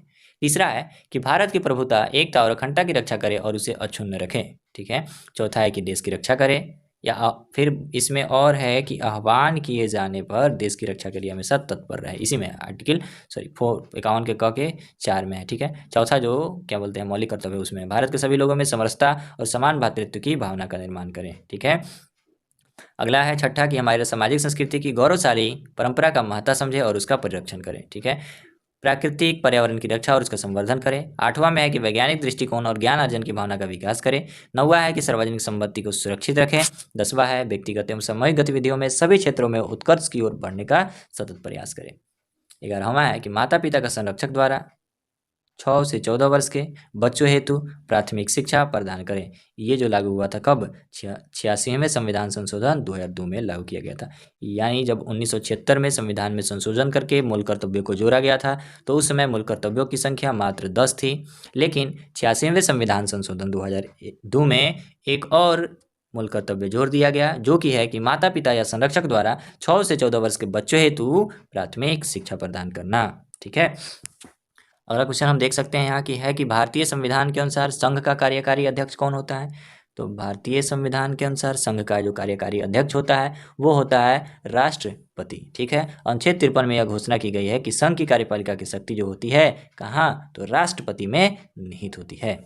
इससे पहले भी हम देख चुके हैं कि राष्ट्रपति जो होता है राज्य का प्रथम नागरिक होता है और राज्य का प्रमुख होता है। ठीक है, प्रधानमंत्री के पद के बारे में आर्टिकल 75 में बताई गई है। ठीक है, इसके साथ ही हम अगले क्वेश्चन की तरफ बढ़ेंगे। अगला क्वेश्चन है हमारा, बस इसमें हम और बातें देखेंगे कि यहाँ स्पष्ट लिखा हुआ हमको मिल रहा है कि जो हमारे योजना आयोग के योजना आयोग तब खत्म कर दिया गया है। तो भारतीय सांख्यिकी संस्थान ISI यह कोलकाता में स्थित एक शोध संस्थान और विश्वविद्यालय है। ठीक है। वित्त मंत्रालय क्या है? तो ये भारत सरकार के एक महत्वपूर्ण मंत्रालय है। वर्तमान में वित्त मंत्री कौन है? तो निर्मला सीतारमन है। ठीक है। भारत में कुल सिल्क वस्त्रों का लगभग 50% उत्पादन करने वाला राज्य कौन है? तो वो है कर्नाटक। ठीक है। रेशम का सबसे बड़ा उत्पादक राज्य कर्नाटक है, जो कि कितना परसेंट? तो 50% उत्पादन करता है। ठीक है। साथ ही साथ हम और कुछ देख लेते हैं इसके बारे में। तो जम्मू कश्मीर जो है केसर का सबसे बड़ा उत्पादक राज्य है। ठीक है। असम जो है वो चाय का सबसे बड़ा उत्पादक राज्य है। पश्चिम बंगाल जो है भारत में जूट का सबसे बड़ा उत्पादक है। यहाँ कॉफ़ी के बारे में, कॉफ़ी भी जो है वो कर्नाटक में सबसे ज़्यादा उत्पादन किया जाता है। ठीक है। अगला क्वेश्चन है कि भारत सरकार द्वारा ज़्यादा राजस्व एकत्रित करती है। ठीक है। सरकार सबसे ज़्यादा राजस्व एकत्रित करती है किसके थ्रू? तो इसका जो हमारा आंसर है वो यहाँ पे देख सकते हैं कि आयकर से, बिक्री कर से, स्टेट कर से, आबकारी कर से। तो आयकर से ही किया जाता है। ठीक है। तो यहाँ हम देख सकते हैं कि प्रत्यक्ष जो कर होते हैं दो प्रकार के होते हैं, एक होते हैं डायरेक्ट और एक होते हैं इनडायरेक्ट। ठीक है। आयकर जो मतलब आयकर जो होता है वो कि अनुच्छेद 270 के तहत के लागू है। ठीक है। फिर है इसमें संपत्ति कर है जो किसके? प्रत्यक्ष कर में आता है। ठीक है। इसमें हम देख सकते हैं कि कर से जो संबंधित है महत्वपूर्ण सुधार समितियां कौन कौन सी हैं? तो यहाँ देखा जा सकता है कि राजा चलैया समिति कर सुधार से है, वाचु समिति प्रत्यक्ष कर से है, एलके झा समिति अप्रत्यक्ष कर से, रेखी समिति प्रत्यक्ष कर से। यहाँ केलकर समिति द्वितीय देख सकते हैं, तो केलकर जो है प्रत्यक्ष एवं परोक्ष करारोपण से। ठीक है। अगला क्वेश्चन देख सकते हैं कि नाबार्ड का पूरा नाम क्या है? तो कृषि सहायता के लिए विशिष्ट बैंक इसका करेक्ट ऑप्शन होगा। नाबार्ड का फुल फॉर्म होता है national agricultural bank for rural and sorry हम देख सकते हैं कि नाबार्ड का जो फुल फॉर्म होता है national bank for rural and agricultural and rural development. फिर से बोलते हैं हम कि नाबार्ड का जो फुल फॉर्म होता है national bank for agricultural and rural development. ठीक है। आगे हम और क्वेश्चन इसमें देखेंगे। ठीक है। तो सबसे पहले नाबार्ड के बारे में हम जान लेंगे कि नाबार्ड की जो स्थापना हुई थी वह कब हुई थी? तो नाबार्ड की स्थापना कब? 12 जुलाई 1982 को शिव रमन सिंह समिति की अनुशंसा पर इसका स्थापना किया गया था। ठीक है। इसके अलावा क्षेत्रीय ग्रामीण बैंक की स्थापना 2 अक्टूबर 1975 में एम नरसिम्हन समिति की सिफारिश पर किया गया था। ठीक है। वर्तमान में नाबार्ड का जो मुख्यालय कहाँ है? तो मुंबई में है। ठीक है। छठी पंचवर्षीय योजना 1980 से 85 के दौरान एक्सिम बैंक 1982 6 बैंकों का राष्ट्रीयकरण 1980 की शुरुआत से हुआ था। ठीक है। अगला क्वेश्चन हम देखेंगे अटॉर्नी जनरल ऑफ इंडिया क्या है? ठीक है। इसके अलावा हम देख सकते हैं कि ट्राइफेड, तो ट्राइफेड क्या था? तो भारत सरकार ने 1987 में भारतीय जनजातीय सहकारी विपणन विकास संघ ट्राइफेड की स्थापना की थी। ठीक है। इसका उद्देश्य क्या था? तो जनजातीय लोगों को स्थानीय व्यापारियों के शोषण से बचाना था। नैफेड क्या था? तो नैफेड जो है भारतीय कृषि सहकारी विपणन संघ की स्थापना कृषि उत्पादों के विपणन के लिए राष्ट्रीय स्तर पर सहकारी क्षेत्रों में की गई थी। ठीक है। अगला क्वेश्चन है कि बेरी बेरी खुराक में किसकी कमी की वजह से होता है? बेरी बेरी खुराक में किसकी कमी की वजह से होता है? तो वह बेरी बेरी जो है विटामिन B1 की कमी से होता है। विटामिन B1 का रासायनिक नाम है थायमीन। इसकी कमी से होने वाला रोग है बेरी बेरी। स्रोत क्या है? तो मूंगफली, तिल, सूखा मिर्च, बिना धुली दाल, यकृत, अंडा एवं सब्जियां। विटामिन ए के बारे में जान लेते हैं। तो विटामिन ए रेटिनॉल को कहते हैं। ठीक है। रेटिनॉल इसका रासायनिक नाम है। इसकी कमी से होने वाला रोग है रतौंधी, संक्रमणों का खतरा और जीरोपैथेलमिया। ठीक है। स्रोत क्या है? दूध, अंडा, पनीर, हरी साग सब्जी, मछली का यकृत और तेल उसका। ठीक है। विटामिन सी क्या है? तो इसका जो रासायनिक नाम है एस्कॉर्बिक एसिड है, यानी एस्कॉर्बिक अम्ल इसे कहते हैं। ठीक है। इसकी कमी से होने वाला रोग है तो स्कर्वी है, मसूड़े से खून आना होता है। ठीक है। स्रोत क्या है? तो नींबू, संतरा यानी खट्टे पदार्थ जो भी हैं वो सब के सब इसके अंतर्गत, इसके सोर्स के अंतर्गत आ जाएंगे। ठीक है। अगला क्वेश्चन है जब कोई वस्तु पानी में डुबाई जाती है तो उसके भार में कमी किसके बराबर होता है? तो उसके द्वारा हटाए गए द्रव के भार के बराबर होता है। तब कोई वस्तु पानी में कैसे रहती है किस सिद्धांत के अनुसार? तो आर्किमिडीज सिद्धांत के अनुसार। आर्किमिडीज सिद्धांत क्या कहता है? तो जब किसी ठोस वस्तु को किसी द्रव में पूर्ण या आंशिक रूप से डुबाया जाता है तो ऊपर की दिशा में एक बल का अनुभव करती है जो वस्तु द्वारा हटाए गए द्रव के भार के बराबर होती है। ठीक है। तो आर्किमिडीज का सिद्धांत यही है। ठीक है। इसके बारे में इसका अनुप्रयोग जान लेते हैं कि आर्किमिडीज का सिद्धांत का अनुप्रयोग क्या क्या है। तो यह सिद्धांत जलयानों तथा पनडुब्बियों की डिजाइन बनाने में काम आता है। दुग्धमापी जो दूध के किसी नमूने की शुद्धता की जांच करने के लिए प्रयुक्त होता है, इसी सिद्धांत पर आधारित है। ठीक है। आगे क्वेश्चन हम देखेंगे, फिर इसके बारे में थोड़ा हाइड्रोमीटर के बारे में जान लेंगे। तो हाइड्रोमीटर क्या करता है, तो द्रव के घनत्व को मापता है। ठीक है, अपेक्षिक घनत्व क्या है, तो किसी पदार्थ का अपेक्षिक घनत्व व पानी के घनत्व का अनुपात अपेक्षिक घनत्व कहलाता है। क्या बोला गया कि किसी पदार्थ का अपेक्षिक घनत्व जो होता है वह पानी के घनत्व के अनुपात को, यानी किसी पदार्थ का घनत्व बटा पानी का घनत्व क्या कहलाएगा, तो अपेक्षिक अनुपात कहलाता है। इसका कोई मात्रक नहीं होता है। अगला क्वेश्चन है कि कौन सा उद्भिद दूसरे वृक्षों की टहनियों पर वृद्धि करता है, तो आर्किड जो है दूसरे वृक्षों की टहनियों पर क्या करता है, वृद्धि करता है। ठीक है, तो ऑर्किड क्या होता है ये जानेंगे हम। तो ऑर्किड जो है ऐसी आवृत्त बीजी पौधा है जो दूसरे पौधे पर उग जाते हैं परंतु इसके भोजन नहीं लेते हैं, उन्हें उपरीरोही कहा जाता है। ठीक है, ये 3 प्रकार से वर्गीकृत है। उनके जीवन के प्रक्रम के आधार पर आर्किड को 3 भागों में बांटा गया है, एपीफाइटिक, स्थलीय, माइको हेट्रोटोफिक। ठीक है, आर्किड प्रजातियों की सबसे अधिक संख्या जो है अरुणाचल प्रदेश में है। ठीक है, साइकस के बीजांड एवं नर युग्मक पादप जगत में सबसे बड़े होते हैं। साइकस को जीवित जीवाश्म की उपमा दी जाती है। साइकस के तनों से मंड निकालकर खाने वाला साबूदाना बनाया जाता है। तो क्वेश्चन पूछा जा सकता है कि साबूदाना कैसे बनाया जाता है, तो किस पौधे से बनाया जाता है, तो साइकस के पौधे से बनाया जाता है। ठीक है, अगला हम क्वेश्चन देख सकते हैं कि उस खगोल भौतिक शास्त्री का नाम बताएं जो एक क्षय तंत्रिका रोग से पीड़ित है और केवल कंप्यूटर के माध्यम से ही अपनी बात कह पाता है। तो वो कौन सा साइंटिस्ट है, भौतिकवादी है, तो वो है स्टीफन हॉकिंस। ठीक है, तो स्टीफन हॉकिंस जो है ऐसे भौतिक शास्त्री हैं जो एक क्षय तंत्रिका रोग यानी मोटर न्यूट्रॉन डिसीज MND से पीड़ित हैं और केवल कंप्यूटर के माध्यम से अपनी बात कहते हैं। ठीक है, अगला क्वेश्चन है खाने का सोडा क्या है, तो खाने का जो सोडा होता है वो होता है सोडियम बाई कार्बोनेट। इसका सूत्र है NaHCO3, व्यापारिक नाम बेकिंग सोडा है। ठीक है, अगला क्वेश्चन हम देखेंगे इसके साथ ही, सोडियम हाइड्रोक्साइड का रासायनिक नाम क्या होता है, तो कास्टिक सोडा होता है। ठीक है, NaOH सूत्र होता है इसका, सोडियम कार्बोनेट का Na2CO3 इंटू 10H2O होता है। इसे धोवन सोडा के नाम से भी जाना जाता है। ठीक है, इसे वाशिंग सोडा भी कहते हैं। अगला क्वेश्चन, वेल्डिंग के लिए किस मिश्रण का उपयोग किया जाता है, तो वेल्डिंग के लिए आयरन ऑक्साइड और एल्युमिनियम का मिश्रण का प्रयोग किया जाता है। ठीक है, फिर और हम जानते हैं कि calcium sulphate, plaster of Paris जिसे हेमीहाइड्रेट कहा जाता है, इसका व्यापारिक नाम क्या है, तो जिप्सम है। इसका सूत्र होता है CaSO4 इंटू 2H2O। व्यापारिक नाम बिना बुझा हुआ चूना, कैल्शियम ऑक्साइड का जो व्यापारिक नाम होता है बिना बुझा हुआ चूना है, CaO उसका सूत्र होता है। फिर जानेंगे कैल्शियम कार्बोनेट के बारे में, तो इसका व्यापारिक नाम संगमरमर या खरिया होता है। इसका रासायनिक सूत्र होता है CaCO3।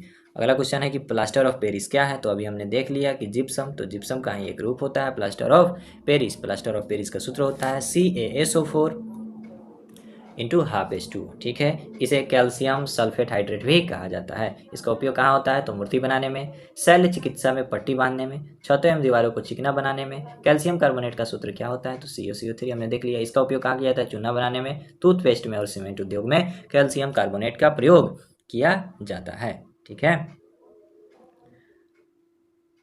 आगे हम यहाँ देख सकते हैं कि इम्पोर्टेंट फैक्ट है कि अम्लीय भूमि को क्षारीय बनाने के लिए जिप्सम का प्रयोग किया जाता है। यह जो क्वेश्चन है अभी फिलहाल BPSC टीचर शिक्षक भर्ती के एग्जाम में पूछा गया था। ठीक है, क्वेश्चन कि अगर भूमि अम्लीय हो तो उसको क्षारीय बनाने के लिए किसका प्रयोग किया जा सकता है, तो जिप्सम का प्रयोग किया जाता है। ठीक है, अगला क्वेश्चन है परमाणु के नाभिक में होते हैं, तो परमाणु के नाभिक में कौन कौन से कण होते हैं, तो प्रोटॉन और न्यूट्रॉन मूल कण हैं। किसके, तो परमाणु के नाभिक के, जिन्हें हम न्यूक्लियॉन के नाम से जानते हैं। ठीक है, कुछ फैक्ट इससे रिलेटेड फैक्ट्स जो है वो जान लेंगे हम। ठीक है, तो इलेक्ट्रॉन के बारे में जानते हैं कि इसका खोज जो हुआ था कैथोड रे एक्सपेरिमेंट के थ्रू हुआ था, जे थॉमसन ने किया था। ठीक है, इसमें क्या होता है कि इलेक्ट्रॉन का जो आवेश होता है माइनस में होता है 1.6 10⁻⁻19 कूलम होता है। ठीक है, इलेक्ट्रॉन का द्रव्यमान क्या होता है 9.1094 10⁻31 kg होता है। प्रोटॉन के खोजकर्ता रदरफोर्ड है। ठीक है, लेकिन वास्तव में इलेक्ट्रॉन की खोज के बाद गोल्डस्टीन ने सुझाया कि यदि परमाणु वैद्युत उदासीन है तो इनमें इलेक्ट्रॉन के ही बराबर आवेश वाला एक अन्य धनावेशित कण उपस्थित होना चाहिए। ठीक है, प्रोटॉन का चार्ज होता है वही 1.6 10⁻⁻19 कूलम। प्रोटॉन का द्रव्यमान होता है 1.67 इंटू 10⁻27 kg। ठीक है, न्यूट्रॉन आगे है, तो न्यूट्रॉन की खोज जेम्स चैडविक ने की थी 1932 में। बेरिलियम धातु पर अल्फा कणों की बौछार कराई की थी। न्यूट्रॉन एक वैद्युत उदासीन कण है। ठीक है, तो इस तरह से हमने परमाणु के नाभिक में स्थित कणों के बारे में जान लिया। आँख के किस भाग पर वस्तु का प्रतिबिंब बनता है? तो आँख के रेटिना वाले भाग पर यानी रेटिना पर वस्तु का प्रतिबिंब बनता है। रेटिना के बारे में जानिए क्या है। तो यह रक्त पटल के नीचे आँख के सबसे भीतर एवं पारदर्शी झिल्ली होती है, उसे रेटिना दृश्य पटल कहते हैं। ठीक है, इसमें यह प्रकाश सिराओं की एक फिल्म होती है। ठीक है, ये सिराएं वस्तुओं के प्रतिबिंब, रूप, रंग और आकार का ज्ञान मस्तिष्क तक पहुंचाती है। रेटिना पर वस्तु का प्रतिबिंब उल्टा और वास्तविक बनता है, ये हमको याद रखना है। पूछा जा सकता है क्वेश्चन कि रेटिना पर किस प्रकार का प्रतिबिंब बनता है, तो उल्टा एवं वास्तविक बनता है। इसके साथ ही हम कॉर्निया के बारे में जानेंगे। तो कॉर्निया जो है आँख बाहर से एक कठोर व अपारदर्शी श्वेत झिल्ली से ढकी रहती है, जिसे दृढ़ पटल यानी कहते हैं। ठीक है, दृढ़ पटल के सामने वाला भाग कुछ उभरा हुआ रहता है, जिसे कॉर्निया कहा जाता है। तो नेत्रदान में कॉर्निया को ही दान किया जाता है। ठीक है, पूछा जा सकता है कि नेत्रदान में किसका दान, आँख के किस भाग को दान किया जाता है, तो कॉर्निया को दान किया जाता है। आगे है आइरिस। तो कॉर्निया के पीछे एक रंगीन अपारदर्शी झिल्ली का पर्दा होता है, जिसे हम क्या कहते हैं, आइरिस कहते हैं। ठीक है, आगे हम देख सकते हैं इसमें लिखा हुआ है कि आइरिस जो है आँख के रंग का मतलब आइरिस के रंग से होता है। ठीक है, आइरिस का कार्य होता है आँख में जाने वाले प्रकाश को नियंत्रित करना। ठीक है, पुतली के पीछे एक नेत्र लेंस होता है, जिसे जो कौन सा लेंस होता है, उत्तल लेंस होता है। सोडियम क्लोराइड में उपस्थित कौन सी अशुद्धता नमी सोखती है? ठीक है, तो मैग्नीशियम क्लोराइड है। यहाँ हम देख सकते हैं सोडियम के बारे में। तो सोडियम जो है क्या है, एक क्षार धातु है, अत्यंत अभिक्रियाशील, सफ़ेद व मुलायम धातु है। ठीक है, इससे sodium chloride, sodium carbonate, sodium nitrate और सोडियम सल्फेट के रूप में बनाया जाता है। ठीक है, फिर आगे दिया हुआ है मैग्नीशियम के बारे में। अगला क्वेश्चन है कि फास्फोरस का कौन सा अयस्क नहीं है? ठीक है, तो यहाँ क्वेश्चन में देख सकते हैं ग्रेनाइट जो है फास्फोरस का अयस्क नहीं है। फास्फोरस की सबसे अधिक मात्रा एपेटाइट में पाई जाती है। ठीक है, इसके साधारण सदस्य कौन कौन से हैं? तो फ्लूओर एपेटाइट। ठीक है, जिसका सूत्र होता है CA5PO4 का होल थ्राइस F। ठीक है, वैसे ही है क्लोरेपेटाइट और वैसे ही है फास्फोराइट। तो फास्फोराइट जो है काफ़ी इंपॉर्टेंट है, इसको हमें याद रखना है। फास्फोरस को हड्डी की राख या फास्फोराइट से प्राप्त किया जाता है। ठीक है, फास्फोरस को किससे प्राप्त किया जाता है? तो हड्डी की राख और फास्फोराइट से प्राप्त किया जाता है। फास्फोरस के उपरूप कौन कौन से है? तो लाल फास्फोरस है, श्वेत फास्फोरस है और कार्बनिक फास्फोरस है। तो लाल फास्फोरस का प्रयोग दिया सलाई बनाने में, श्वेत फास्फोरस का प्रयोग चूहा मारने में और कार्बनिक फास्फोरस का प्रयोग पीरकनाशी के रूप में इस्तेमाल किया जाता है। साथ ही साथ हम तांबे के अयस्कों के बारे में भी जान लेते हैं। तो कॉपर ग्लांस है, Cu2S है। ठीक है, कॉपर पाइराइट है, CuFeS2, क्यूपराइट है, Cu2O, मैलेकाइट है, CuO इसका होल 2 CuO3। इस तरह हमने कॉपर के अपरूप को भी हमने देख लिया। ठीक है, साथ ही साथ लोहा के भी बारे में जानेंगे। तो लोहा के अयस्क कौन कौन से हैं? तो वह है haematite Fe2O3, magnetite Fe3O4, siderite Fe3O4 CO4। ठीक है, अगला है एल्यूमिनियम। तो इसके अयस्क जो हैं बॉक्साइट है Al2O3 2H2O, कोरंडम है Al2O3, क्रायोलाइट है Na3AlF6। ठीक है, अगला क्वेश्चन है 72 किलोमीटर प्रति घंटा वेग का अर्थ है? तो 72 किलोमीटर प्रति घंटा का यहाँ मीटर पर सेकेंड में आंसर पूछा है। तो हम स्पष्टता यहाँ किलोमीटर प्रति घंटा को मीटर पर सेकेंड में बदलने के लिए 5/18 से गुना कर देते हैं। यहाँ देख सकते हैं 18 चौका 72 कट गया और यहाँ 5 चौका 20 हमारा आंसर आ गया, 20 मीटर पर सेकेंड। ठीक है, यहाँ वेग बताया गया है, तो वेग का जो एसआई मात्रक होता है मीटर पर सेकेंड होता है। ठीक है, अगला क्वेश्चन है कि कौन सी भौतिक राशि का मात्रा जड़त्व का मापन है? तो द्रव्यमान जो है किसका जड़त्व का मापन है? ठीक है, जड़त्व आघूर्ण का एसआई मात्रक किलोग्राम मीटर पर सेकेंड, किलोग्राम मीटर स्क्वायर होता है। द्रव्यमान का एसआई मात्रक किलोग्राम होता है। आयतन का एसआई मात्रक घन मीटर होता है। अगला क्वेश्चन है गतिज ऊर्जा का समीकरण। गतिज ऊर्जा का समीकरण यानी काइनेटिक एनर्जी का समीकरण क्या होता है? तो वो होता है E के बराबर हाफ mv²। ठीक है, यहाँ हम देख सकते हैं कि बोला गया है यानी काइनेटिक बोला गया है, तो क्या है, हाफ mv² होता है। उसके साथ साथ स्थितिज ऊर्जा का भी फॉर्मूला दिया गया है, डेफिनेशन भी दिया गया है। तो यहाँ फॉर्मूला हम देख लेते हैं कि Pe यानी पोटेंशियल एनर्जी, mgh होता है, जहाँ m मास होता है, g ग्रेविटेशनल एक्सेलरेशन होता है और h क्या होता है, तो वो होता है ऊंचाई। ठीक है, अगला क्वेश्चन हम देखेंगे। अगला क्वेश्चन है कि कौन सा रंग पाचित भोजन में विषैले पदार्थों का अवशोषण करता है? कौन सा रंग जो है पाचित भोजन में विषैले पदार्थों का अवशोषण करता है? तो वो है लीवर। ठीक है, लीवर क्या करता है, तो विषाक्त पदार्थ जब अंदर चले जाते हैं तो हानिकारक बैक्टीरिया को क्या करता है, अविषाक्त बना देता है। ठीक है, अब यहाँ देख सकते हैं हम कि जो भी भोजन हम अंदर ग्रहण करते हैं उसमें लार की टॉयलिन क्रिया द्वारा क्या की जाती है, तो हानिकारक जो पदार्थ होते हैं वो नष्ट कर दी जाती है। अमाशय से निकलने वाले जठररस में एंजाइम होते हैं, कौन कौन से, तो पेप्सिन एवं रेनिन हार्मोन एंजाइम होते हैं। ठीक है। अग्नाशय, इसमें जो होता है मानव शरीर की दूसरी सबसे बड़ी ग्रंथि अग्नाशय, जो एक साथ अंतःस्रावी यानी इंडोक्राइन और बहिस्रावी यानी एक्सोक्राइन दोनों प्रकार की ग्रंथि है। इसमें हम देख सकते हैं एक और फैक्ट है कि क्या है कि वृक्क जो होता है कार्य जो शरीर की होती है कार्यात्मक इकाई, नेफ्रॉन को क्या कहते हैं, यानी वृक्क को ही कार्यात्मक इकाई कहते हैं। ठीक है। इसमें बनने वाला पथरी कैल्शियम ऑक्जेलेट का बना होता है। ठीक है। अगला क्वेश्चन है कि मूल द्वारा वानस्पतिक प्रवर्धन इसमें होता है, तो मूल द्वारा वानस्पतिक प्रवर्धन जो होता है वो स्वीट पोटैटो यानी शकरकंद में होता है। इसका रासायनिक नाम वैज्ञानिक नाम क्या होता है, तो इपोमोएआ बतातस, इपोमोएआ बतातस किसका वैज्ञानिक नाम होता है, तो वो होता है स्वीट पोटैटो यानी शकरकंद का होता है। ठीक है। इसमें कुछ और हम देख लेते हैं कि आलू जो है वो किस कुल का पौधा है, तो वो जो है सोलेनेसी कुल का पौधा है। वैसे ही हम और कुछ तथ्य देख लेते हैं कि कंद जो होता है, कंद का उदाहरण है आलू, घनकंद का बंडा केसर जिमीकंद अरबी, परकंद का हल्दी अदरक, सलकंद का प्याज लहसुन लीली, ये किसके उदाहरण हो गए, तो ये हो गए सलकंद का। ठीक है। अगला क्वेश्चन है विद्युत अपघटनीय प्रक्रिया से कौन सा तत्व नहीं प्राप्त होता है, तो वो है लोहा। ठीक है। विद्युत अपघटनीय प्रक्रिया से लोहा प्राप्त नहीं होता है। ठीक है। अगला क्वेश्चन है कि किस यौगिक का अनुसंहति 40 है, तो अनुसंहति यानी आणविक द्रव्यमान किसका है, तो वो है इसमें NaOH यानी सोडियम हाइड्रोक्साइड का। ठीक है।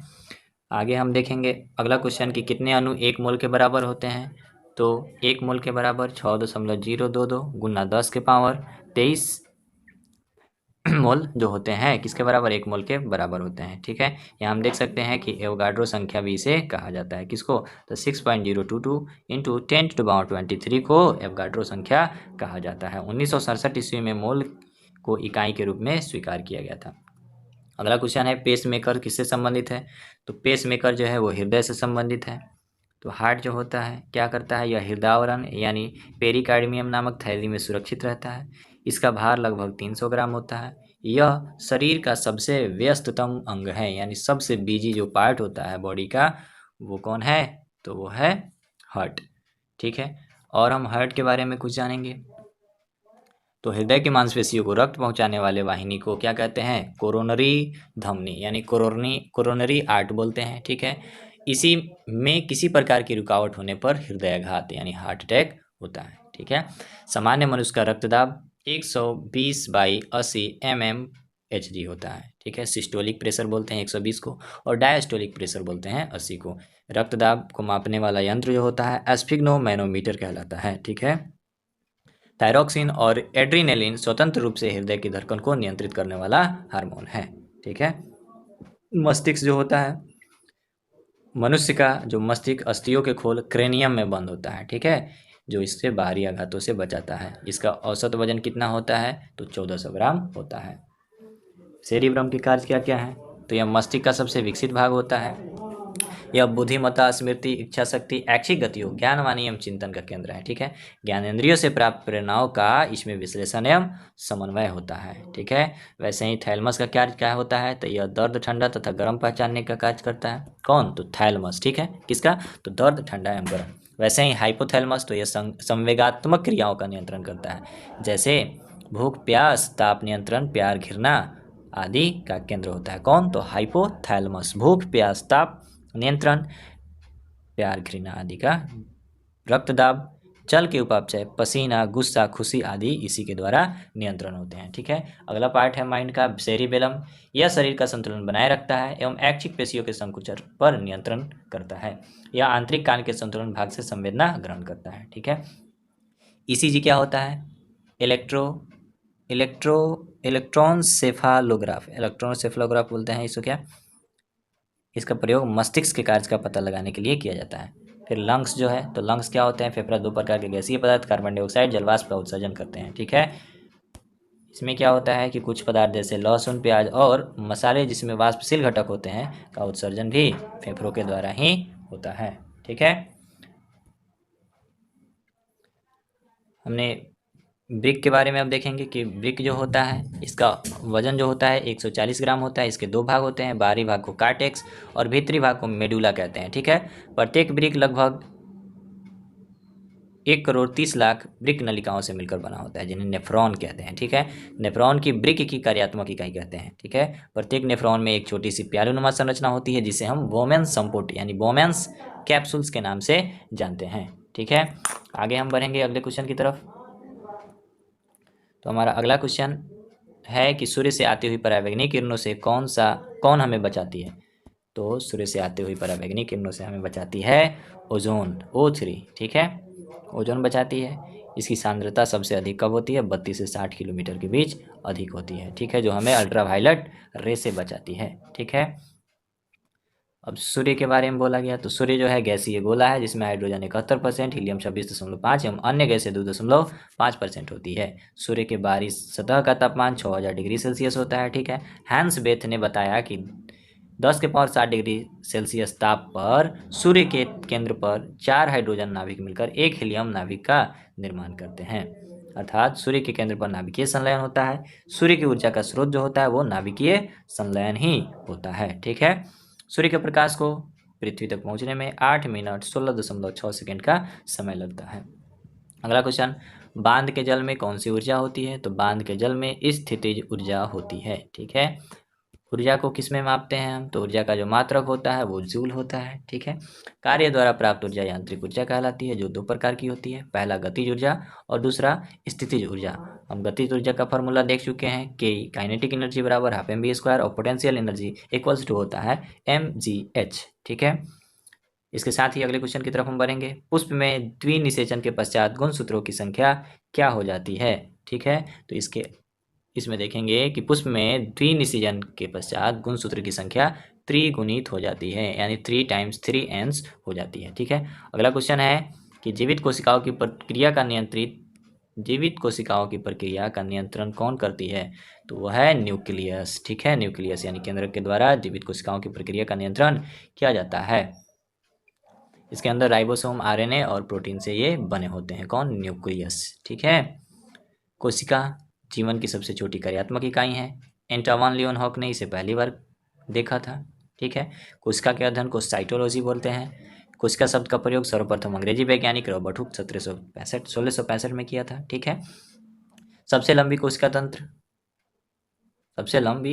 तंत्र की कोशिका है। ठीक है, यानी न्यूरॉन्स जो होते हैं वो क्या होते हैं, सबसे लंबी कोशिका होती है। सबसे बड़ी कोशिका जो होती है शुतुरमुर्ग के अंडा होता है। शुतुरमुर्ग का अंडा सबसे बड़ी कोशिका होती है। ठीक है, कोशिका सिद्धांत किसने दिया था, तो स्लाइडेन एंड स्वान ने दिया था। कोशिका सिद्धांत 1838-39 में दिया था। ठीक है, अगला क्वेश्चन हम देखेंगे कि विभवांतर मापा जाता है। तो विभवांतर किसके द्वारा मापा जाता है, तो वह है वोल्ट मीटर के द्वारा विभवांतर मापा जाता है। ए मीटर के थ्रू विद्युत धारा की माप होती है।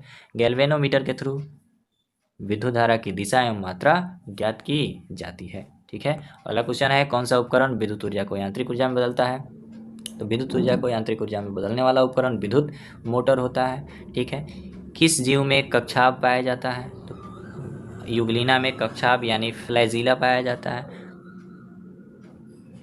यह तालाबों के स्वच्छ पानी में पाया जाता है। ठीक है, जो युगलिना होता है तालाबों के स्वच्छ जल में पाया जाता है। ठीक है, अगला क्वेश्चन है रसोई गैस मुख्यतः होती है। तो रसोई गैस जो होती है वो मीथेन होती है। ठीक है, पेट्रोलियम कुआं से निकलने वाली प्राकृतिक गैस में 95% हाइड्रोकार्बन होता है, जिसमें 80% मीथेन रहता है।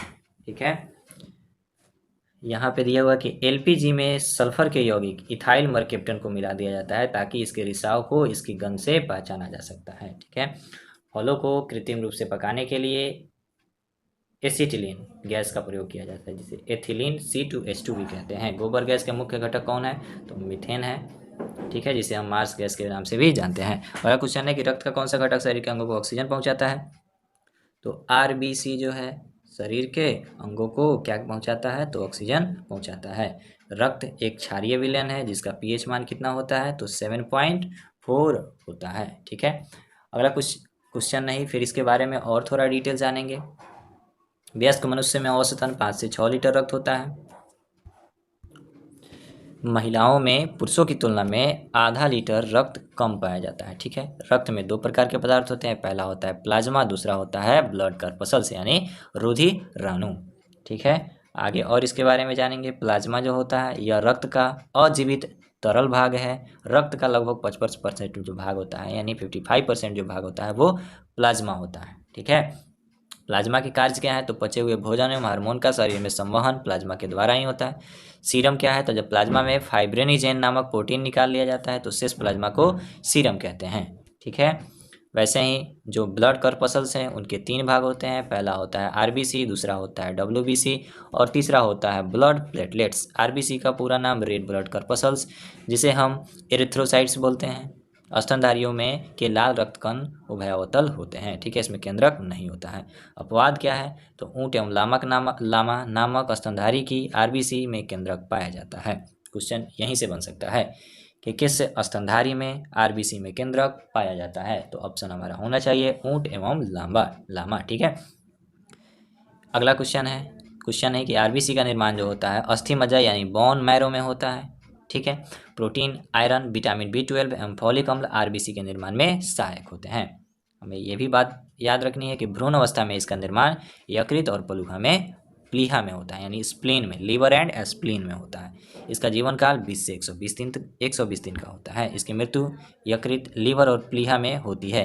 यकृत और प्लीहा को आरबीसी का कब्र कहा जाता है। स्प्लीन को ही आरबीसी का क्या कहा जाता है, तो कब्र। Graveyard of RBC is called spleen. इसमें हीमोग्लोबिन होता है जिसमें हीम नामक रंजक पाया जाता है। ग्लोबिन जिसमें लौहयुक्त प्रोटीन होता है यानी हीम नामक रंजक के कारण ही रक्त लाल होता है। ठीक है, ऑक्सीजन एवं कार्बन डाइऑक्साइड से संयोग करने की क्षमता रखता है। हीमोग्लोबिन में पाया जाने वाला लौह यौगिक हीमैटिन कहलाता है यानी हीमैटिन ही होता है। ठीक है, हीमोग्लोबिन की मात्रा कम होने पर ही रक्त क्षीणता रोग पाया जाता है। ठीक है, हीमोग्लोबिन की मात्रा जब कम हो जाती है तो एनीमिया नामक रोग हो जाता है। ठीक है, सोते वक्त आरबीसी 5% कम हो जाता है। जो लोग 4200 मीटर की ऊंचाई पर होते हैं उनके आरबीसी में 30% की वृद्धि हो जाती है। आरबीसी की संख्या हीमोसाइटोमीटर से ज्ञात की जाती है। थैलेसीमिया रोग में लाल रुधिराणु नहीं बनते हैं। ठीक है, अगला है श्वेत रक्त कण यानी डब्ल्यूबीसी, व्हाइट ब्लड कर्पसल्स, जिसे हम ल्यूकोसाइट्स के नाम से जानते हैं। इसका आकार एवं रचना अमीबा के समान होता है। इसमें केंद्रक होता है। ठीक है, लेकिन आरबीसी में केंद्रक नहीं होता है। केवल ऊंट एवं लामा में ही केंद्रक पाया जाता है। ठीक है, यहाँ हम देखेंगे कि इसका निर्माण जो होता है अस्थि मज्जा, बोन मैरो, लिम्फ नोड और कभी कभी यकृत एवं प्लीहा में भी इसका निर्माण होता है। इसका जीवन काल 2 से 4 दिन का होता है। ठीक है, इसकी मृत्यु रक्त में ही हो जाती है। इसका जो मुख्य कार्य है वो शरीर को रोगों के संक्रमण से बचाना होता है। ठीक है, सबसे अधिक भाग डब्ल्यूबीसी का सबसे अधिक भाग 60 से 70% न्यूट्रोफिल्स कणिकाओं का बना होता है। न्यूट्रोफिल्स कणिकाएं रोगाणुओं तथा जीवाणुओं का भक्षण करती है। अगला है रक्त बिंबाणु यानी ब्लड प्लेटलेट्स। तो ये जो है यह केवल मनुष्य एवं अन्य स्तनधारियों में के रक्त में पाया जाता है। इसमें केंद्रक नहीं होता है। इसका निर्माण अस्थि मज्जा में होता है। इसका जीवन काल 3 से 5 दिन का होता है। इसकी मृत्यु स्प्लीन में होती है। ठीक है, अब यहाँ ध्यान, एक डेंगू ज्वर के कारण मानव शरीर में प्लेटलेट्स की कमी हो जाती है, यह हमें याद रखना है।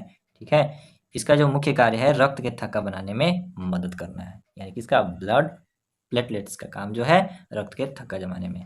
इसके साथ ही कि रुधिर प्लाज्मा के प्रोथ्रोम्बिन तथा फाइब्रोनोजिन का निर्माण यकृत में विटामिन के की सहायता से होता है। विटामिन के रक्त के थक्का बनाने में सहायक होता है। सामान्यतः रक्त का थक्का 2 से 5 मिनट में बन जाता है।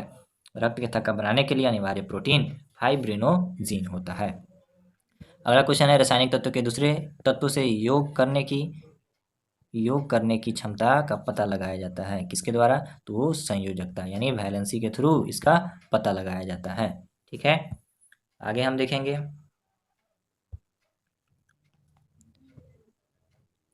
अगला क्वेश्चन है कि प्राणी कोशिका के कौन सी कोशिकांग कभी भी नहीं पाई जाती है। प्राणी कोशिका में कौन सी कोशिकांग कभी भी नहीं पाई जाती है, तो वो होता है क्या, सेल वॉल यानी कोशिका भित्ति प्राणी कोशिका के कोशिकाओं में नहीं पाई जाती है। यहाँ याद रखना है कि कोशिका भित्ति जो होता है किसका बना होता है, सेल्यूलोज का बना होता है।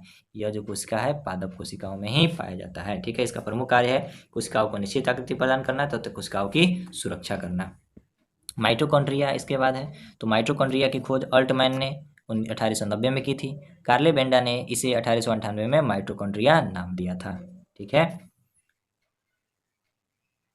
इसका जो मुख्य कार्य है कि यह कोशिकीय श्वसन में सहायक होता है। ठीक है, माइटोकॉन्ड्रिया में कोशिकीय श्वसन के समय एटीपी का निर्माण होता है। यह एटीपी संग्रहित रहता है जो आवश्यकता पड़ने पर प्रयोग में लाया जाता है। इसलिए माइटोकॉन्ड्रिया को क्या कहते हैं, ऊर्जा का शक्तिगृह यानी power house of the cell कहते हैं। ऊर्जा का भंडार गृह यानी स्टोर हाउस ऑफ एनर्जी भी कहा जाता है। आगे है गोल्जी का। तो गोल्जी का कैमिलो गोल्जी ने 1898 में इसकी खोज की थी। ठीक है, इसका कार्य होता है प्रोटीन के स्राव में सहायता प्रदान करना, लाइसोसोम के निर्माण में सहायक होना, कार्बोहाइड्रेट का संश्लेषण गोल्जी का द्वारा होता है, एक्रोसोम के निर्माण में सहायक होता है। ठीक है, तो ये सारे के सारे फैक्ट्स किसके बारे में थे, तो गोल्जी काय के बारे में थे। वैसे ही हम तारक काय यानी सेंट्रोसोम के बारे में जानेंगे। तो सेंट्रोसोम क्या होता है, तो 1888 में इसकी खोज टी बेवेरी ने की थी। केवल जंतु कोशिकाओं में ही यह पाया जाता है। ठीक है, इनके अंदर एक दो कण जैसी संरचनाएं होती है जिसे सेंट्रियोल कहते हैं। यह कोशिका विभाजन के समय धूरा तंतु यानी स्पिंडल फाइबर का निर्माण करता है। आगे क्वेश्चन है कि मानव के कायिक कोशिका में गुणसूत्र होते हैं। तो मानव के कायिक कोशिका में कितने 46 गुणसूत्र होते हैं। कितने जोड़ी, तो 23 जोड़ी होते हैं। ठीक है, कायिक गुणसूत्र 44, दो गुणसूत्र लिंग गुणसूत्र कहलाते हैं। नर में XY होता है और मादा में XX होता है। ठीक है, इसके साथ ही हम कुछ अन्य जीवों के में पाए जाने वाले गुणसूत्रों की संख्या जान लेंगे। स्केरिस 2, मच्छर में 6 गुणसूत्र होते हैं, घरेलू मक्खी में 12, मटर में 14, प्याज में 16 और इसके साथ और भी हम देखेंगे कि मक्का में 20। इसको याद कर लेना ही जरूरी है क्योंकि यह पूछा जा सकता है किसी भी कॉम्पिटिटिव एग्जाम में। ठीक है, टमाटर में 24, मेढक में 26, नींबू में 18 या 36, बिल्ली में 38, चूहा में 40, चूहा जो माउस होता है उसमें 40 और रैट होता है उसमें 42, गेहूं में भी 42, खरगोश में 44, मनुष्य में 46, आलू में 48, चिंपैंजी में 48, तंबाकू में 48, घोड़ा में 64, कुत्ता में 78, कबूतर में 80 और टेरिडोफाइटस 1300 से 1600 गुणसूत्र पाए जाते हैं। अगला क्वेश्चन, जल जिसमें कैल्शियम अथवा मैग्नीशियम के घुलनशील लवण होते हैं कहलाता है। तो क्या कहलाता है, कठोर जल कहलाता है। ठीक है, तो जल जो होता है कितने प्रकार के होते हैं, तो 2 प्रकार के होते हैं। एक होता है सॉफ्ट वाटर और एक होता है हार्ड वाटर। सॉफ्ट वाटर कौन होता है, तो जो साबुन के साथ अपनी झाग आसानी से दे देता है, सॉफ्ट वाटर कहलाएगा। ठीक है, और दूसरा होता है वह जल जिसमें साबुन पर्याप्त मात्रा में झाग नहीं देता है, वो कहलाता है कौन, हार्ड वाटर। इसमें मैग्नीशियम कैल्शियम के बाइकार्बोनेट, क्लोराइड तथा सल्फेट लवणों का घुला होना इसका कारण है। ठीक है, जल की कठोरता 2 प्रकार की होती है। पहला होता है अस्थायी, दूसरा होता है अस्थायी। जल में कैल्शियम तथा मैग्नीशियम के कार्बोनेट घुले होने के कारण उत्पन्न कठोरता अस्थायी कहलाती है। इसे जल को उबालकर इसको दूर किया जा सकता है। अस्थायी कठोरता जो है वो कैल्शियम तथा मैग्नीशियम कि सल्फेट और क्लोराइड के लवण घुले होने के कारण स्थायी कठोरता होती है, इसको उबालने से दूर नहीं होती है। यानी स्थायी कठोरता को दूर करने हेतु जल में सोडियम कार्बोनेट Na2CO3 मिलाकर गर्म करते हैं। भारी जल का सूत्र होता है D2O, ड्यूटेरियम ऑक्साइड जिसे कहा जाता है। ठीक है, आगे हम क्वेश्चन देखेंगे, रक्त का कौन सा अवयव शरीर की मांसपेशियों में ऑक्सीजन एकत्रित करता है, तो वो है हीमोग्लोबिन। ठीक है, हीमोग्लोबिन हम देख चुके हैं पीछे। हीमोग्लोबिन के बारे में हमने अच्छे तरीके से जान भी लिया है। आरबीसी और WBC के बारे में जान लिया है। हीमोग्लोबिन की कमी से ही एनीमिया नामक रोग होता है। ठीक है, पारदर्शी पेरिस्कोप किस सिद्धांत पर कार्य करता है, तो वो काम करता है परावर्तन के सिद्धांत पर। ठीक है, वायु जीवी श्वसन के दौरान किसका पूर्ण ऑक्सीकरण होता है, तो वो होता है किसका, ग्लूकोज का। ठीक है, अगला क्वेश्चन है कि आवर्त सारणी किसने तैयार की थी। अब आवर्त सारणी के बारे में पूछा गया है, किसने तैयार की थी। अकॉर्डिंग टू ऑप्शन हम देख सकते हैं कि डाल्टन, रदरफोर्ड, विलार्ड और मेंडलीफ है। तो इसमें मेंडलीफ द्वारा तैयार किया गया था कौन, आवर्त सारणी। अब पूछा जाए आधुनिक आवर्त सारणी, तो वो हेनरी मोसले के द्वारा तैयार किया गया था। ठीक है, आधुनिक आवर्त सारणी के बारे में हम जान लेते हैं। यहाँ देख सकते हैं कि इसमें जो है हेनरी मोसले ने क्या किया था, 1913 में इस नियम को प्रतिपादित किया था। ये जो आवर्त सारणी है वो किसके, तो परमाणु संख्या के आवर्त फलन होते हैं, उनके तत्वों के गुण एवं उसकी परमाणु संख्या के आवर्त के फलन होते हैं। ठीक है, इसमें आवर्तों की संख्या 7 और वर्गों की संख्या जो है 9 है, जो कुल मिलाकर कितनी होती है। आगे हम देखेंगे स्लेट रूपांतरित रूप है। तो इससे पिछले वाले वीडियो में हम देख चुके थे चट्टानों के बारे में। चट्टानें 3 प्रकार की होती है, आग्नेय, अवसादी और कायांतरित। और कायांतरित को ही हम रूपांतरित चट्टान के नाम से जानते हैं। ठीक है, तो हमने पीछे वाले लेक्चर में भी देखा था कि कौन कौन सा जो चट्टान होता है किस किस रूप में परिवर्तित होता है। एक बार और देख लेते हैं। ग्रेनाइट जो होता है निस में बदल, साइनाइट निस में, गेब्रो सर्पेंटाइन में, बेसाल्ट सिस्ट में, बिटुमिनस कोयला जो होता है ग्रेफाइट में। अब कायांतरिक चट्टान का रूपांतरण वो था आग्नेय वाले का, और यह है कायांतरित वाले का। तो स्लेट जो होता है फाइलाइट में, फाइलाइट जो होता है सिस्ट में। अवसादी वाले का तो इसमें देख सकते हैं कि स्पिन सिस्ट में, बलुआ पत्थर क्वार्टजाइट में, सेल स्लेट में, चूना पत्थर संगमरमर में, लिग्नाइट कोयला एंथ्रासाइट कोयला में बदल जाता है। अगला क्वेश्चन है कि बिहार के मुख्यमंत्री की नियुक्ति किसने की? तो बिहार के मुख्यमंत्री की नियुक्ति किसने की? तो किसी भी राज्य के मुख्यमंत्री का नियुक्ति जो होता है वो किसके द्वारा? तो वो राज्य के राज्यपाल द्वारा किया जाता है। ठीक है, जो यहाँ पे हम देख सकते हैं इसके बारे में डिटेल्स दिया हुआ है कि 167 के अंतर्गत राज्यपाल को राज्य शासन के संबंधित मंत्रिमंडल के निर्णयों से अवगत कराना मुख्यमंत्री का राजनीतिक कर्तव्य होता है। ठीक है, जो राज्यपाल का पद होता है वो किस आर्टिकल के तहत? तो आर्टिकल 153 के तहत होता है। आगे हम देखेंगे संविधान के अनुच्छेद 169 के अंतर्गत राज्यपाल उच्च न्यायालय के मुख्य न्यायाधीश या वरिष्ठ न्यायाधीश के समक्ष पद ग्रहण करता है। ठीक है, राष्ट्रपति के बारे में, राष्ट्रपति का जो उल्लेख है वो आर्टिकल 52 में है। ठीक है, ये 53 में बताया गया है कि संघ की कार्यपालिका की शक्ति राष्ट्रपति में निहित होगी। वैसे ही उपराष्ट्रपति, तो संविधान के अनुच्छेद 66 के अनुसार उपराष्ट्रपति का निर्वाचन संसद के दोनों सदनों द्वारा मिलकर किया जाता है। तो इस प्रकार से, मतलब इससे पहले भी हमने इसके बारे में राष्ट्रपति उपराष्ट्रपति के बारे में देख चुके हैं, इसलिए इसको हम स्किप करेंगे। आगे बढ़ेंगे। क्वेश्चन, बिहार की द्वितीय राजभाषा कौन सी है? तो बिहार की द्वितीय राजभाषा जो है वो क्या है? तो उर्दू है। ठीक है, बिहार की प्रथम राजभाषा हिंदी है। बिहार का राजकीय वृक्ष क्या है? पीपल है। राजकीय पशु बैल, 2013 से पहले रिक्ष था, अब हो गया है बैल। राजकीय पक्षी गौरैया है, पहले नीलकंठ नत्था था। ठीक है, बिहार दिवस कब मनाया जाता है? तो 22 मार्च को। 22 मार्च 1912 को क्या हुआ था? बिहार राज्य का अस्तित्व प्रदान किया गया था। ठीक है, बिहार की स्थापना 1 अप्रैल 1912 को की गई थी। कब? तो बंगाल प्रेसिडेंसी से अलग करके। ठीक है, बिहार की अन्य भाषाएं कौन कौन सी है? तो मैथिली, भोजपुरी, मगही, वजिका तथा अंगिका ये भाषाएं हैं। अगला क्वेश्चन, बिहार के उप मुख्यमंत्री अभी कौन है? तो जिस समय यह बात पूछा गया था उस समय के अनुसार कौन थे? तो उस समय उप मुख्यमंत्री थे सुशील कुमार मोदी, लेकिन वर्तमान में जो हमारे उप मुख्यमंत्री हैं वो हैं तेजस्वी यादव। ठीक है, वर्तमान में हमारे राज्य के राज्यपाल यानी बिहार राज्य के राज्यपाल कौन है? तो श्री राजेंद्र विश्वनाथ आर्लेकर, मुख्यमंत्री नीतीश कुमार, शिक्षा मंत्री सी चंद्रशेखर हैं। ठीक है, बिहार विधानसभा अध्यक्ष कौन है? अवध बिहारी चौधरी हैं। इसके साथ ही हम बहुत सारे फैक्ट्स को यहाँ देख सकते हैं। अगला क्वेश्चन है कि फरवरी 2017 में मनाए गए विश्व रेडियो दिवस का विषय क्या था? तो ये करंट अफेयर से रिलेटेड है। 2017 की नहीं, हम जानेंगे 2022 का थीम जो था रेडियो और विश्वास था। ठीक है, 5 नवंबर विश्व रेडियोग्राफी दिवस मनाया जाता है और 13 फरवरी को विश्व रेडियो दिवस मनाया जाता है। अगला क्वेश्चन भी करंट अफेयर से है, इसको भी हम स्किप करेंगे।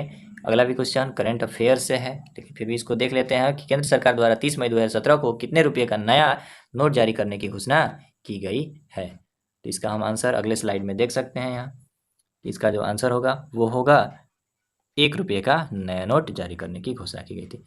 अब इम्पोर्टेंट हो जाता है कि नोटों के रंग एवं उन पर छापे हुए चित्र अक्सर सारे मतलब लगभग कॉम्पिटेटिव एग्जामों में यह प्रश्न पूछा जाता है। ठीक है, तो 10 रुपये पर कैसा रंग है? तो चॉकलेट ब्राउन है। कोणार्क का सूर्य मंदिर इस पर अंकित है। ठीक है, 20 रुपये का रंग हरित पीला है, एलोरा की गुफाएं। 50 रुपये फ्लोरोसेंट ब्लू, हम्पी का पत्थर से बना रथ है। 100 रुपये लेवेंडर कलर, रानी का वाव है। 200 रुपये ब्राइट येलो, सांची स्तूप है। 500 रुपये स्टोन ग्रे, लाल किला है। 2000 रुपये मैजेंटा, मंगलयान इस पर है। ठीक है, तो अभी जो है 2000 के नोट को क्या करने की? बंद करने की घोषणा की गई है। अगला क्वेश्चन, रामनाथ को भी राष्ट्रपति पद का प्रत्याशी बनाए जाने के समय किस राज्य के राज्यपाल के पद पर थे? तो 2017 से रिलेटेड करंट अफेयर्स का क्वेश्चन है, तो इसको हम स्किप करेंगे। अगला है कि भारत है एक, तो भारत एक क्या है? तो पंथ निरपेक्ष राष्ट्र है। धर्मनिरपेक्ष भी जिसे पंथ निरपेक्ष राष्ट्र है। ठीक है, जिसमें क्या किया जाता है? सभी धर्मों को एक समान माना जाता है। ठीक है, अगला क्वेश्चन है कि विश्व बैंक का दूसरा नाम क्या था? तो विश्व बैंक का दूसरा नाम जो था वो है IBRD, विश्वव्यापी पुनर्निर्माण और विकास बैंक। इसका मुख्यालय वाशिंगटन DC में है तथा इसकी स्थापना 1944 में IMF के साथ ब्रेटन वुड्स सम्मेलन के तहत हुआ था। ठीक है, इसके साथ ही हम विश्व व्यापार संगठन के बारे में जानेंगे। इसकी स्थापना 1 जनवरी 1995 को हुई थी। इसका मुख्यालय जेनेवा में है। ठीक है, WTO के सदस्य देशों की संख्या 164 है। 164वां सदस्य जो है कौन है? अफगानिस्तान बना है। तो ये हमें याद रखने योग्य बात है। इसके साथ साथ अंतर्राष्ट्रीय मुद्रा कोष के बारे में जानेंगे। तो इसकी स्थापना हुई थी 27 दिसंबर 1945 को। इसका मुख्यालय है वाशिंगटन DC USA में जो स्थित है। ठीक है, IMF के सदस्य देशों की संख्या 190 है। ठीक है, वर्तमान में इसके अध्यक्ष क्रिस्टिना जॉर्जिवा हैं। ठीक है, आगे हम अगला क्वेश्चन देखेंगे। संयुक्त राष्ट्र संघ स्थापित हुआ था, यानी संयुक्त राष्ट्र संघ की स्थापना कब हुई थी? तो इसकी स्थापना 24 अक्टूबर 1945 को हुई थी। वर्तमान में इसके सदस्य देशों की संख्या 153 है, सॉरी 193 है। 193वां देश जो है वो दक्षिणी सूडान बना है। ठीक है, संयुक्त राष्ट्र संघ के प्रथम महासचिव ट्रिग वैली फरवरी 1946 से 52 तक थे। ठीक है, वर्तमान में कौन है? तो एंटोनियो गुटेरस। ठीक है, इसके संयुक्त राष्ट्र संघ के 6 अंग होते हैं: महासभा, सुरक्षा परिषद, आर्थिक एवं सामाजिक परिषद, प्रन्यास परिषद, अंतर्राष्ट्रीय न्यायालय और सचिवालय। इसके साथ ही हम अगले क्वेश्चन की तरफ बढ़ेंगे। विश्व का सबसे बड़ा दूरदर्शी कहाँ पर स्थित है? विश्व का सबसे बड़ा दूरदर्शी कहाँ स्थित है? तो वो है चीन। चीन द्वारा निर्मित दुनिया की सबसे बड़ी दूरबीन फास्ट है। 500 metre aperture spherical radio telescope इसका फुल फॉर्म होता है। यह परियोजना अंतरिक्ष से रेडियो तरंग को महसूस करने के लिए बनाई गई थी। अगला क्वेश्चन है, न्यूजीलैंड का कौन सा पक्षी विलुप्त है? तो न्यूजीलैंड का जो पक्षी है वो है मोवा, जो क्या हो गया है? विलुप्त है। कीवी न्यूजीलैंड का राष्ट्रीय पक्षी है। यह 9 उड़ सकने वाले पक्षियों में से सबसे छोटा पक्षी है। ठीक है, अगला क्वेश्चन है कि 8 मार्च को मनाया जाता है। तो 8 मार्च को क्या मनाया जाता है? तो विश्व महिला दिवस के रूप में 8 मार्च को मनाया जाता है। अंतर्राष्ट्रीय महिला दिवस इसे हम कहते हैं। ठीक है, अगला महत्वपूर्ण दिवस है कुछ कि विश्व पर्यावरण दिवस कब मनाया जाता है? तो 5 जून को। बाल दिवस 14 नवंबर को। सुरक्षित मातृत्व दिवस 9 मई को। TRP का क्या अर्थ है? तो TRP का अर्थ है टेलीविजन रेटिंग पॉइंट। ठीक है, अगर किसी चैनल का TRP कम या ज़्यादा है तो इसका प्रभाव सीधे चैनल की कमाई पर पड़ता है। अगला क्वेश्चन है, कौन सी विश्व निकाय 1920 में स्थापित हुई और 1946 में भंग हो गई थी? तो 1920 में लीग ऑफ नेशन विश्व निकाय 1920 में स्थापित हुई थी और 1946 में भंग हुई थी। ठीक है, आगे है नॉर्डिक एलायंस। तो इसकी स्थापना फरवरी 2004 में आइसलैंड में रेक्वाजिक में हुआ था। ठीक है, ये ज़्यादा इंपॉर्टेंट नहीं है। इसके साथ ही आगे बढ़ेंगे। समुदाय के स्वास्थ्य का पता चलता है किससे? समुदाय के स्वास्थ्य का पता जो चलता है वो शिशु मृत्यु दर से पता चलता है। ठीक है, तो शिशु मृत्यु दर क्या है? तो शिशु मृत्यु दर जो होता है किसी वर्ष में प्रति 1000 जीवित जन्म पर उसी वर्ष में मृत शिशुओं की संख्या को शिशु मृत्यु दर कहते हैं। मातृ मृत्यु दर क्या है? तो प्रति 1 लाख जीवित जन्मों पर प्रसव पीड़ा से ग्रसित महिलाओं में से जितनी महिलाएं प्रसव के समय गर्भावस्था की समाप्ति के 42 दिन के भीतर ही मृत्यु का शिकार हो जाती है तो उसे मातृत्व मृत्यु दर कहा जाता है। अशोधित जन्म दर के बारे में बताया गया है, रूड बर्थ रेट के बारे में। तो यहाँ देख सकते हैं कि किसी क्षेत्र विशेष में प्रति 1000 जनसंख्या पर 1 वर्ष में पंजीकृत जन्मे जीवित बच्चों की संख्या को अशोधित जन्म दर कहा जाता है। उसके साथ ही शोधित जन्म दर जो होता है, जब अशोधित जन्म दर 5%, इसलिए उन्हें अशोधित जन्म दर में शामिल नहीं किया जाता है। क्या बोला कि उन बच्चों के लिए जो पंजीकृत नहीं है वो होगा शोधित। ठीक है, अशोधित मृत्यु दर वैसे ही जैसे जन्म दर में था वैसे ही मृत्यु दर में ये होगा। ठीक है, जन्म दर में जन्म का और मृत्यु दर में मृत्यु दर की बातें की जाएंगी। ठीक है, इसको हम स्किप करेंगे, आगे बढ़ेंगे। मध्य प्रदेश के नेपानगर में है।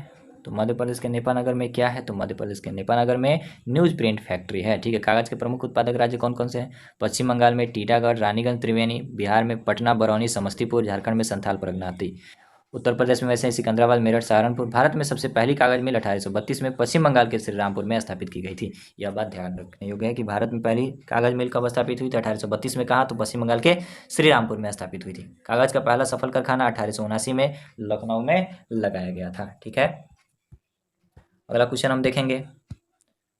इसके साथ पहले हम देखेंगे कि कागज उद्योग में उपयोग किए जाने वाले रसायन जैसे क्या क्या होते हैं। तो कास्टिक सोडा ऐश होता है, सोडियम फॉस्फेट होता है, सल्फ्यूरिक अम्ल होता है, चूना तथा जल होता है। होशंगाबाद में नोट छापने के कागज बनाने का सरकारी कारखाना है। ठीक है, भारत में चीनी उद्योग की शुरुआत 1903 में हुई थी। बिहार में पहली चीनी मिल की स्थापना के समय हुई। ठीक है, भारत में चीनी उद्योग की शुरुआत 1903 ईस्वी में, बिहार में पहली चीनी मिल की स्थापना के समय ही हुई थी। ठीक है, कुछ चीनी उद्योग जगहों के नाम बताया गया है,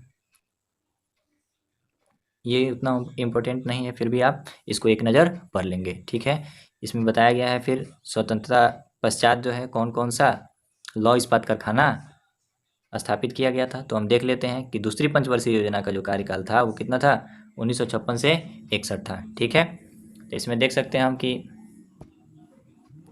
1955 में भिलाई संयंत्र की स्थापना हुई थी छत्तीसगढ़ में भिलाई स्थित है, जिसकी स्थापना पूर्व सोवियत संघ की सहायता से की गई थी। ठीक है, अगला है कि हिंदुस्तान स्टील लिमिटेड राउरकेला में, इसकी स्थापना 1955 में। ठीक है, जो उड़ीसा में स्थित है, पश्चिमी जर्मनी के सहयोग से। हिंदुस्तान स्टील लिमिटेड दुर्गापुर, इसकी स्थापना 1956 में पश्चिम बंगाल के दुर्गापुर नामक स्थान पर ब्रिटेन की सहायता से की गई थी। ठीक है, तृतीय पंचवर्षीय योजना में किसकी स्थापना की गई थी, तो बोकारो स्टील प्लांट 1964 में की गई थी। ठीक है, तत्कालीन मतलब उस समय बिहार में था। ठीक है, वर्तमान में झारखंड में है। ठीक है, चौथी पंचवर्षीय योजना में स्थापित शलेम इस्पात संयंत्र तमिलनाडु में है। ठीक है, विशाखापट्टनम इस्पात संयंत्र विशाखापट्टनम आंध्र प्रदेश में है। यह पहली तटवर्ती इस्पात कारखाना लगाया गया था यहाँ। ठीक है, यह बात याद रखना है कि पहली तटवर्ती कारखाना जो है कहाँ, विजयनगर इस्पात संयंत्र हॉस्पिटल बेलारी। इसमें है सूती वस्त्र के बारे में। तो आधुनिक ढंग से सूती वस्त्र की पहली मिल 1818 में स्थापित कोलकाता के समीप फोर्ट ग्लास्टर में की गई थी, किंतु यह असफल रही थी।